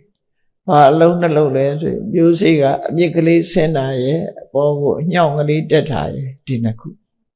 အောက်ကိုမြစ်သက်ဆင်းပြီးအပေါ်မှာအညောက်တက်တယ်လို့တရားဆိုတဲ့မျိုးစိကလည်းပဲသီလဆိုတဲ့အမြစ်တရားရှိလာပြီဆိုရင်သီလလည်းလုံအောင်ထိမ့်သိမ်းဆောက်ရှောက်တယ်အမြင့်နဲ့တူတယ်သီလဒီကမ္မဋ္ဌာန်းဘာဝနာကြိုးစားအထောက်ချင်းလို့ဆိုတဲ့အညွန့်အညောက်လေးတွေလည်းတက်လာတယ်တရားကြောင့်ဆိုလိုတာကတရားရှိမှသီလလည်းစောင့်တယ်တရားရှိမှကမ္မဋ္ဌာန်းတရားလည်းအထောက်တယ်ဒါတရားရဲ့အကျိုးပဲနောက်တစ်ခုကတော့တရားဟာလက်နဲ့အလားတရတူတယ်လမ်းမှာတန်ဖိုးရှိတဲ့ယရနာကိုလက်ရှိမှကောက်လို့ရမျက်စိပိုင်ုံနဲ့ယရနာကိုတွေ့တော့လဲလက်မပိုင်ကောက်လို့မရဘူးဒါကြောင့်မို့တရားတရားမရှိရင်ကုသိုလ်ကောင်းမှုကိုရယူနိုင်စွာမရှိဘူးဒါမှမဟုတ်တရားဟာလက်နဲ့အလားတရတူတယ်လို့ဒီလိုလဲဆိုတယ်နောက်တစ်ခုကတရားကပစ္စည်းဥစ္စာနဲ့အလားတရတူတယ်ပစ္စည်းဥစ္စာရှိတဲ့ပုဂ္ဂိုလ်ဟာချမ်းသာဒုက္ခလိုချင်တာရတယ်တရားရှိတဲ့ပုဂ္ဂိုလ်ကလည်းတရားကိုအကြောင်းပြုပြီးတော့သီလဆောင်တယ်ဒါနကောင်းမှုပြုတယ်သီလဆောင်တယ်ကမ္မဋ္ဌာန်းဘာဝနာပွားတယ်ဒါနသီလကမ္မဋ္ဌာန်းဘာဝနာတို့ရဲ့အကျိုးကျေးဇူးတွေကိုသူရရှိတယ်လို့ဒါတရားနဲ့ပတ်သက်တဲ့စကားလုံးတွေခုံကြီးတွေကိုထုတ်ဖော်ပြောကြားနေလို့ရှင်တရားမရှိတဲ့လူကသူ့မှာအဲ့ဒီလိုအရေးချင်းမျိုးမရှိဘူးကံကံကြီးကျိုးလည်းမယုံကြည်ဘူးဖရာတရားသံဃာယရဏသုံးပါးလည်းမယုံကြည်ဘူးဆိုတဲ့ပုဂ္ဂိုလ်ဟာဒါတွေလာပြောရင်နာကြီးတယ်လို့ပြောတယ်နာကြီးယုံနေမကဘူးစိတ်ဆိုးတယ်အဲ့ဒါမျိုးပြောလို့ရှိရင်နော်စိတ်ဆိုးတယ်မကျေမနပ်တွေဖြစ်လာတယ်တဲ့မကျေမနပ်တွေဖြစ်လာတယ်မကျေမနပ်ဖြစ်တာဘာကြောင့်ဖြစ်တာတော့ဆိုအဲ့ဒီချီးမွမ်းပြောကြားနေတဲ့တရားဆိုတဲ့အရေးချင်းသူ့ရင်ထဲရှိမှမရှိတာသူ့မှာမရှိတဲ့ဟာကိုချီးမွမ်းရင်စိတ်တူလာတယ်နော်သူ့မှာမရှိတဲ့အရာသူနဲ့ဆက်ကျင်မဲ့စကားပြောသလိုဖြစ်တယ်အဲ့ဒါကိုအကြောင်းပြုပြီးသူ့မှာလည်းဒီစကားကြားရသည့်အတွက်ကြောင့်စိတ်နှလုံးအေးချမ်းကြည်နူးမှုဆိုတာလည်းဝေလာဝေးမဖြစ်ဘူးတဲ့ဒါကြောင့်မို့တ တရားတရားမရှိတဲ့ပုဂ္ဂိုလ်ပြောတဲ့တရားရဲ့အကြောင်းစကားဟာအကောင်းမဖြစ်ပါဘူးဒါဖြင့်ဒီနားထောင်သူကိုကြည့်ပြီးတော့ဒါမကောင်းအကောင်းမဖြစ်တာလို့ဆိုလို့အကောင်းမဖြစ်ဘူးဆိုတာစကားကမကောင်းတာမဟုတ်ဘူးစကားကောင်းတော့လည်းပဲအကောင်းမဖြစ်လာဘူးလို့ဆိုလို့ပေါ့နော်လောက်ကောင်းကောင်းအကောင်းဖြစ်ချင်မှဖြစ်တယ်အဲ့ဒါရဲ့ဆန့်ကျင်ပဲမြတ်စွာဘုရားပြောတဲ့အခါကျတော့တရားတရားအကြောင်းကိုချီးမွမ်းပြောကြလို့ပြောကြတဲ့စကားဟာနားထောင်သူကိုယ်တိုင်ကိုကတရားရှိတယ်စိတ်ဝင်စားတယ်ကုသိုလ်ကောင်းမှုပေါ်မှာစိတ်ဝင်စားတယ်ကောင်းတာတွေလုပ်ချင်တဲ့စိတ်ကြည်နူးတယ်သူ့ရင်ထဲမှာတရားအပြည့်ရှိတယ်ဆိုတဲ့ပုဂ္ဂိုလ်တရားတရားပြောဟာကျင့်တတ်ဘာကြောင့်ကျင့်တတ်တာတော့ဆိုသူ့ရင်ထဲမှာအပြည့်ရှိတာတရားအဲ့ဒါကိုချီးမွမ်းရင်ကျင့်တတ်တာပေါ့လူဆိုတာကိုယ့်ရင်ထဲမှာရှိတဲ့ကိုချီးမွမ်းပြောကြမယ်ဆိုရင်ကျင့်တတ်တာဒါသဘာဝပဲပေါ့နော်ကိုယ့်ရင်ထဲမှာမရှိကိုယ်မှမရှိတဲ့ဂုဏ်တစ်ခုဥပမာပဲဆိုတော့ခေတ်လိုက်ပြောမယ်ဆိုလို့ရှိရင်ဒီပညာတတ်တွေရဲ့အကြောင်းကိုပြောမယ်ကိုယ်ကပညာမှမတတ်ဘူးဆိုရင်နားငြိမ်းမှာပေါ့ဒါပေါ့နော်ပညာအကြောင်းပြောရင်ကျင့်တတ်မှာပေါ့အဲ့ဒါလိုပဲကိုယ်မရှိတဲ့အရေးချင်းတစ်ခုကိုလာပြောရင်ကြိုက်မှာမဟုတ်ဘူးကိုယ်ရှိချင်းရှိတယ်ပြောရင်စကားကောင်းဖြစ်တယ်တဲ့ဒါကြောင့်မို့နားထောင်သူအလိုက်တရားမရှိတဲ့ပုဂ္ဂိုလ်တရားအကြောင်းပြောရင်စကားကောင်းမဖြစ်ဘူးသို့သောတရားရှိတဲ့လူကိုတရားအကြောင်းပြောမှဆိုရင်တော့စကားကောင်းဖြစ်တယ်လို့ဒီလိုမှတ်ရဒါပုဂ္ဂိုလ်လိုက်ကိုပြောတာကဲနောက်တစ်ခုကတော့ဘာလို့ဆိုသီလကထာကိုချင်းတရားနဲ့ပတ်သက်ပြီးပြောတာကိုချင်းတရားပြပြနေတဲ့ပုဂ္ဂိုလ်ရဲ့ရှေ့မှာသီလကောင်းကြောင်းကိုချင်းတရားကောင်းကြောင်းသွားပြောရင်နားခါတယ်မကြိုက်ဘူးသူရှေ့မပြောနဲ့ဒါတွေမယုံကြည်ဘူးလို့လည်းပြောခြင်းပြောမယ်ဘာလို့ဆိုသူ့မှာသီလမရှိဘူးသီလမရှိသည့်အတွက်ကြောင့်သီလနဲ့ပတ်သက်တဲ့စကားတစ်ခုသည်သူ့အတွက်မှာစကားကောင်းမဖြစ်ဘူးတဲ့ကိုချင်းသီလကောင်းတဲ့ပုဂ္ဂိုလ်သီလအကြောင်းပြောမယ်ဆိုရင်နားထောင်လို့ကိုမဝဘူးနားထောင်လို့မဝဘာလို့ဆိုသူ့မှာရင်ထဲမှာကိုချင်းသီလတွေအပြည့်အဝရှိတယ်ကိုချင်းသီလဆိုတာဟာဒီအမှန်တမ်းအရေးကြီးတဲ့လူတိုင်းမှာကိုချင်းသီလဆိုကိုချင်းသီလဆိုတာလူစီကံပဲလူစီကံဆိုတာကာယကံမှုနဲ့ဝစီကံမှုဒီနှစ်ခုထိတယ်ပြောပြီးဆိုရင်စီကံနဲ့ပြောတယ်လုပ်ပြီးဆိုရင်လည်းစီကံနဲ့လုပ်တယ်တော့မကောင်းတဲ့အလုပ်တွေကိုရှောင်တယ်မကောင်းတဲ့စကားတွေကိုမပြောဘူးဆိုပါစို့နှုတ်ကိုစီကံစောင့်တယ်ဆိုတာဘာပြောတာတော့ဆိုရင်တိတ်မပြောဘူးမနာပဲပြောတယ်တယောက်နဲ့တယောက်မတက်အောင်ဂုံးမတိုက်ဘူးညီညွတ်အောင်ပဲပြောတယ်စိတ်တိုင်းထွာတဲ့စကားမျိုးတွေမပြောဘူးရင်ကျေးသိမ်မွေးစွာပဲပြောတယ်အကျိုးမရှိတဲ့စကားတွေမပြောဘူးအကျိုးရှိတာကိုပဲပြောတယ်ဆိုဟောအဲ့ဒီပုဂ္ဂိုလ်အတားနှုတ်တဲ့ပတ်သက်တဲ့စောင့်စည်းမှုတွေကိုသူစောင့်စည်းတာလို့ခေါ်တယ်ကိုကာယကံမြောက်စောင့်စည်းတာတွေကြတော့ဘာတော့သူများတဲ့ကိုတတ်တာမလုပ်ဘူးရှောင်တယ်သူများပေါ်မှာအကျဉ်းတရားထားတယ်ဒါတော့အကျဉ်းတရားထားတယ်ကိုလက်နဲ့တတ်ဟဲဖြတ်ဟဲဒီလိုမလုပ်ဘူးလို့ဆိုလို့တတ်တဲ့ဖြတ်တဲ့ပုဂ္ဂိုလ်ကိုမြတ်စွာဘုရားလုံတော်လောဟိတပါဏိတယ်ရက်ဆက်သူသွေးစွန်းသောလက်ရှိသူဆိုတဲ့စကားလုံးတွေသုံးထားတယ်ခုခေတ်မှာသုံးတဲ့စကားလုံးမဟုတ်ဘူးမြတ်စွာဘုရားလွန်ခဲ့တဲ့2500တုန်းကလေရဲစေရဲတပ်ဖြတ်တဲ့ပုဂ္ဂိုလ်ကိုဘယ်လိုသုံးလို့ဆိုရင်လောဟိတပါဏိတဲ့လောဟိတဆိုတာသွေးပါဏိဆိုတာလက်သူများတဲ့တတ်တဲ့လူကိုလောဟိတပါဏိသွေးစွန်းသောလက်ရှိသူလို့သူပြောအလှဒါနရဲရဲရောလူတတ်တဲ့ပုဂ္ဂိုလ်ကျတော့ပယတပါဏိတဲ့စင်ကြယ်သောလက်ရှိသူလို့သူတို့ခေါ်တယ်ဒါအင်္ဂလိပ်လိုလည်းပဲသူများကိုကူညီတတ်တဲ့ပုဂ္ဂိုလ်တွေကို helping hand လို့ပြောတာ helping hand ကူညီတဲ့လက်ရှိတဲ့ဆိုတာသူများကိုကူညီတတ်တဲ့ပုဂ္ဂိုလ်တွေကိုလို့ပြောကောင်းတဲ့ဟာလေအဲ့လိုဒီလူရဲ့အရေးချင်းတွေဟာတုံးနဲ့တူကိုပြချမ်းသာမှုရှိကြတယ်ပေါ့နော်အဲ့တော့ကိုချင်းတရားကောင်းလာပြီဆိုတဲ့ပုဂ္ဂိုလ်တွေဟာဒီနှုတ်ကလည်းပဲမကောင်းတာကိုထိမ့်သိမ်းဆော့ရှော့တယ် သူများပစ္စည်းဥစ္စာကိုမခိုးဘူးရိုးသားတယ်ဖြောင်းမှတ်တယ်နော်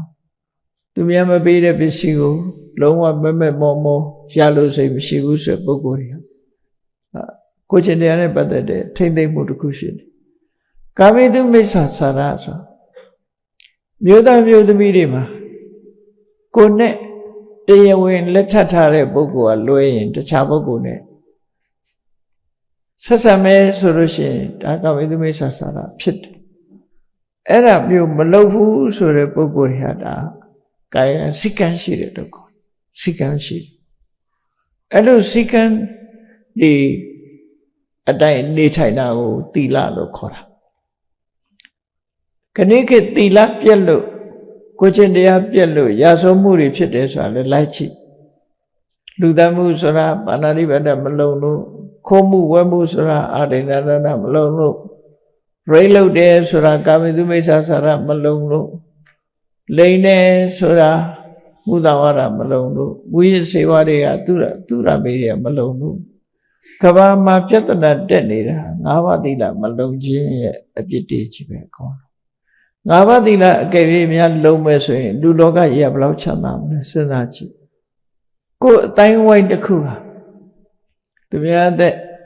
တတ်တယ်လူမရှိဘူးသူများဥစ္စာခိုးတယ်လူမရှိဘူးသူတော်သားမယားစော်ကားတယ်လူမရှိဘူးလိမ်ပြောသူမရှိဘူးဝိရစေဝသုံးတာမရှိဘူးဆိုအင်တာမအေးချမ်းပြီးတော့နေပြောတဲ့လူလောကကြီးဖြစ်မှာဒါတစ်ချိန်တုန်းကတော့အဲ့လိုဖြစ်ခဲ့ဘူးစကြဝဠာမင်းနေ့လက်ထက်တုန်းကဆိုရင်ဘာဥပဒေမှမလုပ်အောင်ဥပဒေက၅ချက်တည်းပဲရှိတယ်ဘာဥပဒေတုန်းဆိုစကြဝဠာမင်းကလှည့်ပြီးတော့တိုင်းပြည်အုပ်ချုပ်တဲ့အခါမှာသူဘာပြောတော့သူပြောတဲ့မိန့်ခွန်းကရှင်းရှင်းလေးပဲ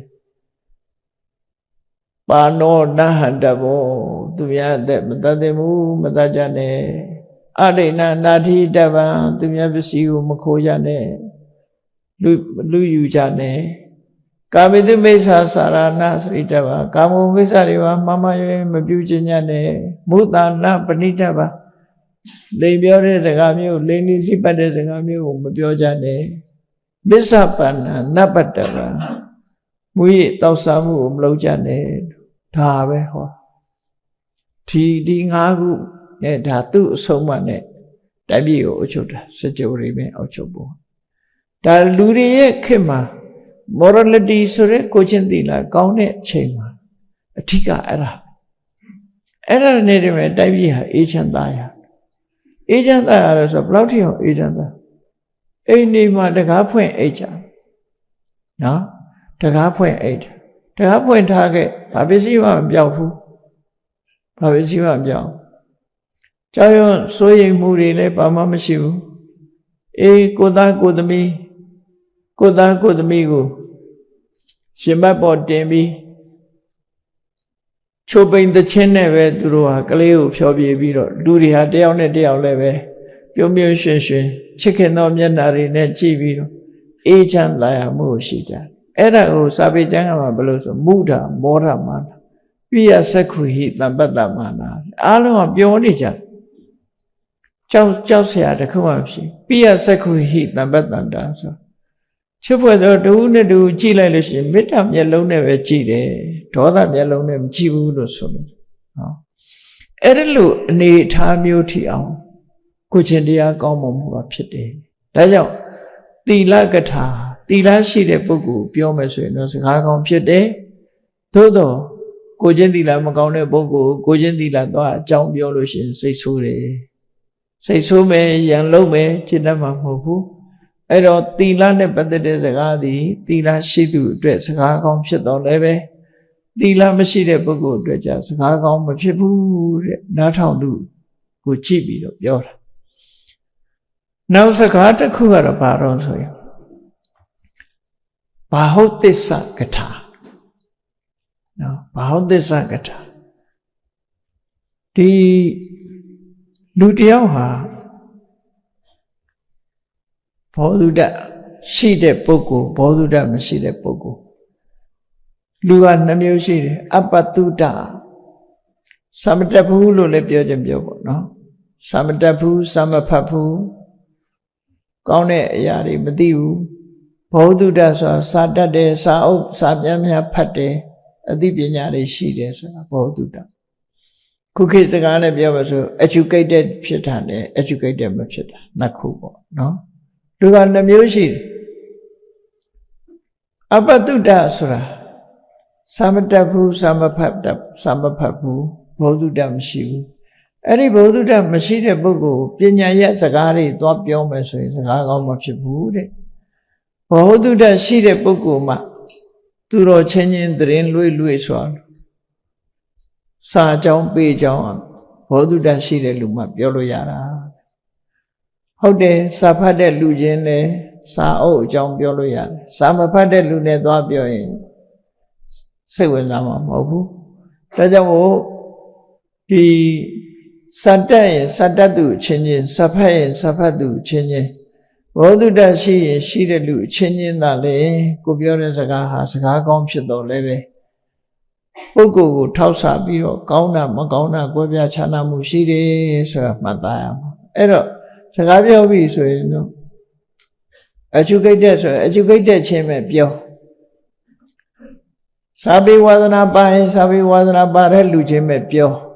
စာပေဝါဒနာမပါတဲ့လူတော့ပြောရင်အဲ့ဒါကလန်တိုက်တာဖြစ်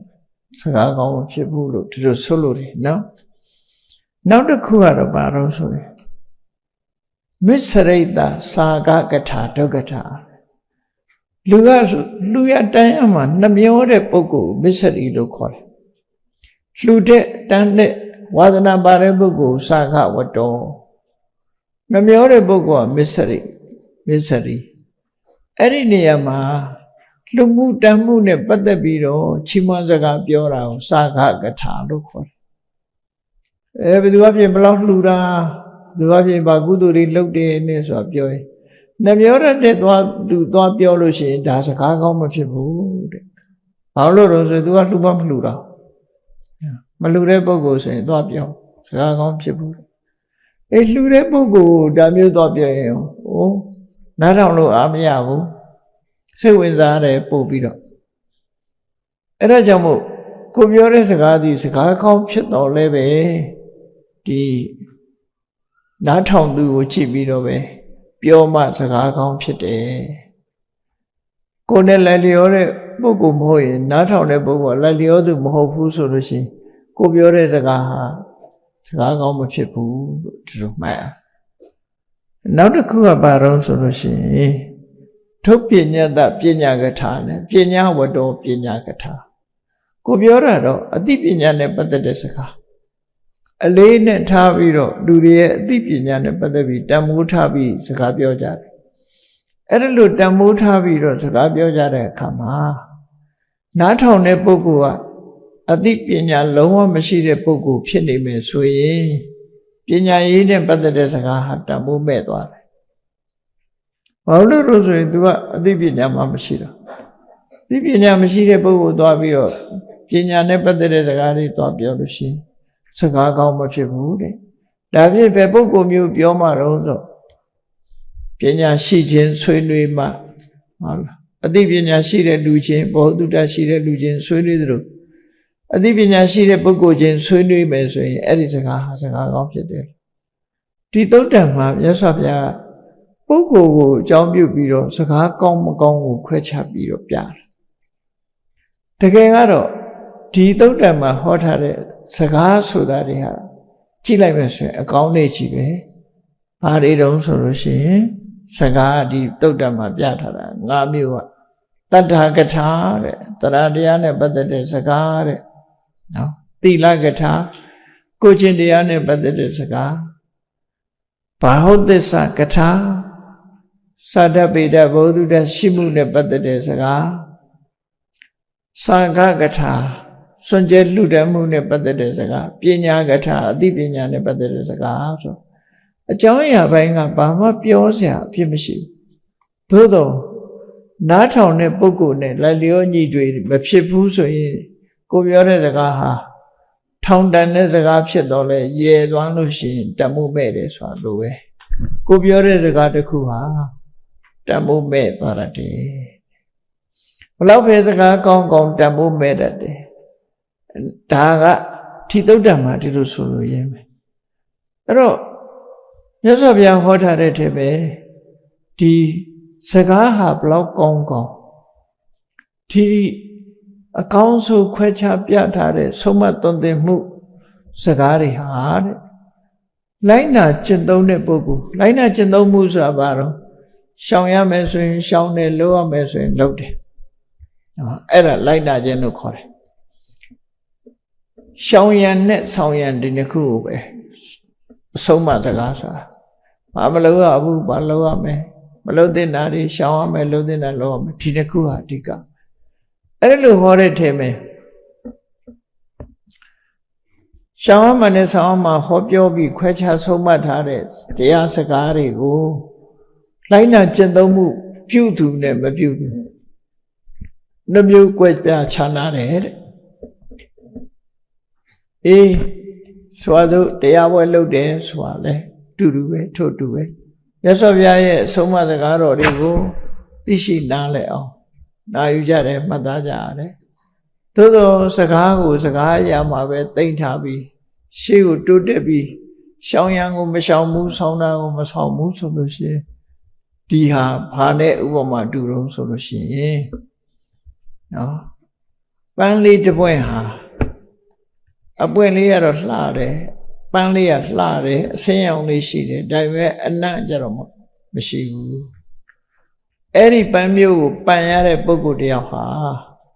မျက်စိပတာရတော့ဖြစ်တယ်ခန္ဓာကိုယ်မွေးကြိုင်မှုဆိုတော့မရဘူးအဲ့ဒီအဆင်းသာရှိ၍အနတ်မကောင်းတဲ့ပန်းမျိုးကိုပန်ဆင်ရသူတို့ပဲ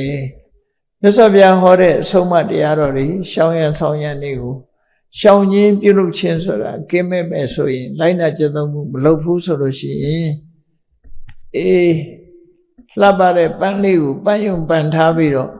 ပန်းရဲ့ရနံ့ကိုမရရှိတာနဲ့အလားတရံတူတယ်လို့ဓမ္မပဒမှာတော့ဒီလိုဟောတာဒါအမြဲတမ်းရှင်းတဲ့ဥပမာလေးဟောတာအဲ့လိုမဟုတ်ဘဲနဲ့ဟောတဲ့အတိုင်းပဲလိုက်နာတယ်ကျင့်သုံးတယ်ဆိုလို့ရှိရင်တော့မွေးကြိုင်တဲ့ပန်းအစင်းလဲလှတယ်မွေးလဲမွေးတယ်အဲ့ဒီပန်းလေးကိုပန်ထားတဲ့ပုဂ္ဂိုလ်ဟာဘေးကနေကြည့်လို့ရှိရင်လည်းပဲလှပမှုဆိုတာမျက်စိပတာရကိုရရှိတယ်နှာခေါင်းကနေနမ်းရှုမိတဲ့အခါလည်းပဲမွေးကြိုင်မှုရရှိတယ်ဆိုအဲ့ဒီလိုပန်းမျိုးနဲ့မြတ်စွာဘုရားဟောတဲ့တရားကိုလိုက်နာကျင့်သုံးတဲ့ပုဂ္ဂိုလ်မှာအကျိုးနှမျိုးရရှိတယ်လို့သူတို့ဆိုဒါလည်းတတိထားเสียပေါ့နော်အေးမြတ်စွာဘုရားရဲ့အဆုံးအမတရားတော်တွေမှတ်သမျှဟာဆောင်းရံနဲ့လှုပ်ဆောင်ရံနဲ့ရှောင်ရံဒီနှစ်ခုပဲဟောတာဖြစ်တယ်လှုပ်ဆောင်ရံကိုလှုပ်ဆောင်ပြီးတော့ရှောင်ရမယ့်ဟာကိုရှောင်ရမယ်ဆိုလို့ရှိရင်တော့ကိုယ့်ရဲ့ဘဝဟာတမိုးကြီးမားမှုကိုရရှိမှာဖြစ်တယ်။ဘာကြောင့်ဒီလိုမှတ်ရလဲလို့ဆိုရင်လူဘဝဆိုတာစဉ်းစားကြည့်လေတမိုးဆိုတာဘာလဲလူတိုင်းဟာလူဘဝရလာတဲ့အခါကျတော့တစ်နှစ်ပြီးတစ်နှစ်မှတ်တိုင်တွေကိုဖြတ်ကျော်နေကြတာအားလုံးဟာဘယ်ကိုသွားနေကြလို့ဆိုရင်အသက်အရွယ်ကိန်းကနန်းတွေတိုးပြီးတော့သွားနေကြတာဖြစ်တယ်ပေါ့နော်။အိုတဲ့ဘက်ကိုသွားနေကြတယ်ကြီးလာတဲ့ဘက်ကိုသွားလာကြတယ်။အဲ့တော့ကိုရထားတဲ့ခန္ဓာကိုယ်ဟာသေချာစဉ်းစားကြည့်နော်။မွေးနေ့အမတ်တရလုပ်တယ်ဆိုတော့မွေးနေ့ဒီနေ့မွေးနေ့ဆိုလို့ရှိရင်နောက်တစ်ရက်ဆိုကြီးသွားပြီဒီလိုလာတာအဲ့တော့လူဟာတနေ့နဲ့တနေ့ကွဲပြားခြားနာသွားတယ်ကွဲပြားခြားနာသွားပုံလေးကလူရဲ့အသက်အရွယ်ကိုပိုင်းခြားထားတဲ့အခါမှာ10နှစ်လောက်ကိုပိုင်းခြားကြည့်ကိုယ့်ဘဝဟာမွေးလာပြီးတဲ့နောက်10နှစ်အရွယ်ထိအောင်လားဒီမန္တထတကလို့ခေါ်တယ်နုနေသေးတယ်ကာယကကိုကလည်းကိုကာယကလည်းနုနေတယ်စိတ်ဓာတ်ကလည်းနုနေတယ်အရွယ်အဲ့ဒီဟာမန္တထတကလို့ခေါ်တယ်17နှစ်ကနေပြီးအနှစ်20ရောက်တဲ့အခါကျတော့လူဟာအရွယ်ရောက်လာပြီလို့ခေါ်တယ်နော်17နှစ်ကဟိုဘက်ကိုအသက်20ထိအောင်တီနေချာလို့ခေါ်ရင်လည်းခေါ်နော်တီနေချာအဲ့ဒီကြတော့အပျော်အပါတငယ်ချင်းအပေါင်းအသင်းတို့နဲ့ပျော်ခြင်းပါခြင်းနဲ့အရွယ်ဖြစ်တယ်ဒါကိုခိတ္တတတကလို့ခေါ်တယ်အသက်20စီအသက်20ကနေပြီး21နှစ်ကနေပြီး30ရောက်သွားပြီဆိုရင်တော့ လူရဲ့ခန္ဓာကိုယ်ကြီးကဖွံ့ဖြိုးလာတယ်ဒါဒီနေ့တော့ဒီအတွင်းနဲ့ဖွံ့ဖြိုးခြင်းဖွံ့ဖြိုးမှာပေါ့နော်ဖွံ့ဖြိုးလာအဲ့ဒီအချိန်မှာဒါဖွံ့ဖြိုးလာပြီးတော့အတောင်လက်စုံသလိုပဲအသက်22နှစ်ကနေပြီး30ဆိုရင်လူဟာထွားတော့ကြိုင်ကြိုင်ပြည့်ပြည့်စုံစုံနဲ့ကြည်ပြောရှုပြောဖြစ်လာလို့ဝဏ္ဏတတကလို့ခေါ်တယ်အဲ့ဒီအရွယ်မျိုးကိုဒါအကောင်းလေးပဲကိုသွားနေသေးတာ31နှစ်ကနေ40ကျတော့ကိုယ်ကာယမှာအင်အားတွေပြည့်စုံနေလို့ဗလတတကလို့ခေါ်တယ်ခွန်အားရှိတဲ့အရွယ်ပဲဖြစ်တယ်41နှစ်ကနေ50ကျတော့ဘယ်ကိစ္စမဆိုစဉ်းစားတယ်အရင်ကလိုပဲစိတ်လိုက်မှမလုပ်တတ်ဘူးဘာလို့စဉ်းစားလုပ်တယ်စဉ်းစားမှုတွေများလာတယ်ပညာဓာတကလို့ခေါ်တယ်50ထိအဲ့ဒါဟာလူလောကရဲ့ရွှေခေတ်ပဲ50ပြည့်သွားရင်ဒါအကောင်းဆုံးအချိန်လို့ဒီလိုပြောတယ်ပညာအထွတ်ထိပ်ရောက်သွား51ကနေပြီးတော့60ထိအောင်ကျတော့ဟာလိဓာတကတဲ့ရောကြသွားပြီဘာတွေရောတာတုံးလို့မေးမယ်ဆိုလို့ရှိရင်စပင်ပေါ်ကအနှစ်ကလေးကလည်းပဲဖြူလာတယ်ဆိုရော့သွားတာပဲပေါ့ပြည်လေးကတွန့်ရင်လည်းအသားလေးရော့လာတာပေါ့မျက်စိမှုံလာရင်လည်းမျက်စိကရော့လာတာပေါ့ကလေးခေတ်တော့ဂိမ်းဆော့တာနဲ့မျက်စိကစောစောတွေကရော့မှုံတာစောစောမှုံဖုံးဖို့တဲ့လူတွေဆိုပိုးမှုံလာတာဟုတ်တဖြည်းဖြည်းအဲ့ဒါလို့51ကနေပြီး60အထိဟာအစစအရာရာရော့လာအင်အားတွေရော့လာတယ်ရုပ်ဆင်းတွေတဖြည်းရော့လာတယ်မတိမတာရော့တာရဲ့တိတိတာတာရော့လာတယ်နှစ်ခုဒါပဲကွာတချို့ကြတော့မတိတာဘူးတချို့ကြတိတာ51လောက်ရောက်သွားရင်လူရဲ့ဟာနိတတကလို့ဆိုတယ်ရော့သွားအေး61ကနေ80ကျတော့ပပ္ပရတတကသွားလို့ရှိရင်ကိုင်းတိုင်းဖြစ်လာကိုင်းတိုင်းဖြစ်လာပပ္ပရတတက81ကနေ80ကျတော့ဝင်ကတတကခါလေးကုန်းခါမကုန်းရင်လည်းလက်ပြင်ကုန်းလေးကုန်းနည်းနည်းလေးကုန်းကျင်လာအဲ့ဒီလိုဖြစ်လာတယ်လို့သူတို့ဆိုတယ်အဲ့တော့ဒီ61 51ကနေစပြီးလူလောကရောကြလာတယ်ဆိုတဲ့သဘောတဘာဝကိုသိရသိထားသည့်အတွက်ကြောင့်တို့တွေနုပြုတ်နေတဲ့အချိန်မှာဘာတွေလုပ်တန်ဖိုးရှိတာလို့ကိုယ်ခန္ဓာကိုယ်ကြီးကတော့ဒီပုံစံတိုင်းပဲရော့သွားမှာပဲတိုးတက်လာပြီးတိုင်ထိပ်ရောက်တဲ့အောက်ပြန်ဆင်းသွားမှာပဲအဲ့လိုပြန်ဆင်းသွားတဲ့အချိန်မဆင်းခင်ငါတို့အမျက်ပါရလိုက်မလဲခန္ဓာကိုယ်အကြောင်းပြုပြီးတော့ရနိုင်တဲ့အမျက်တွေကဘာတွေတော့ဆိုရင်ကိုချင်းသီလရလိုက်ရင်လည်းဒါအမျက်ဖက်လို့ပြောအောင်ကုသိုလ်ကောင်းမှုတွေလုပ်လိုက်ရင်လည်းဒါအမျက်လို့ပြောအောင်အဲ့ဒီဒါနသီလဆိုတဲ့ကုသိုလ်အမျက်တွေမရလိုက်ဖက်နဲ့သွားလို့ရှိရင်ခန္ဓာကိုယ်ကြီးကတော့တဖြည်းဖြည်းရောကြပြီးနောက်ဆုံးမှာတော့မြေကြီးအောင်ရောက်သွားတာပဲဖြစ်တယ်အဲ့ဒါလို့ဖြစ်မှသိထားတဲ့ပုဂ္ဂိုလ်တွေကကိုယ့်ကိုတန်ဖိုးရှိတာပြီးတော့အဲ့တော့တန်ဖိုးဆိုတာဘာတွေတုံးလို့ဆိုရင်သီလဟာလည်းတန်ဖိုးပဲ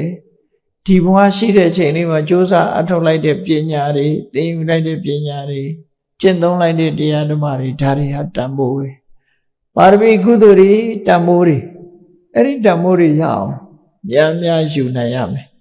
အဲ့ဒါလို့တန်ဖိုးတွေများများယူမှကိုယ့်ဘဝရဲ့ဘဝတန်ဖိုးဆိုတာ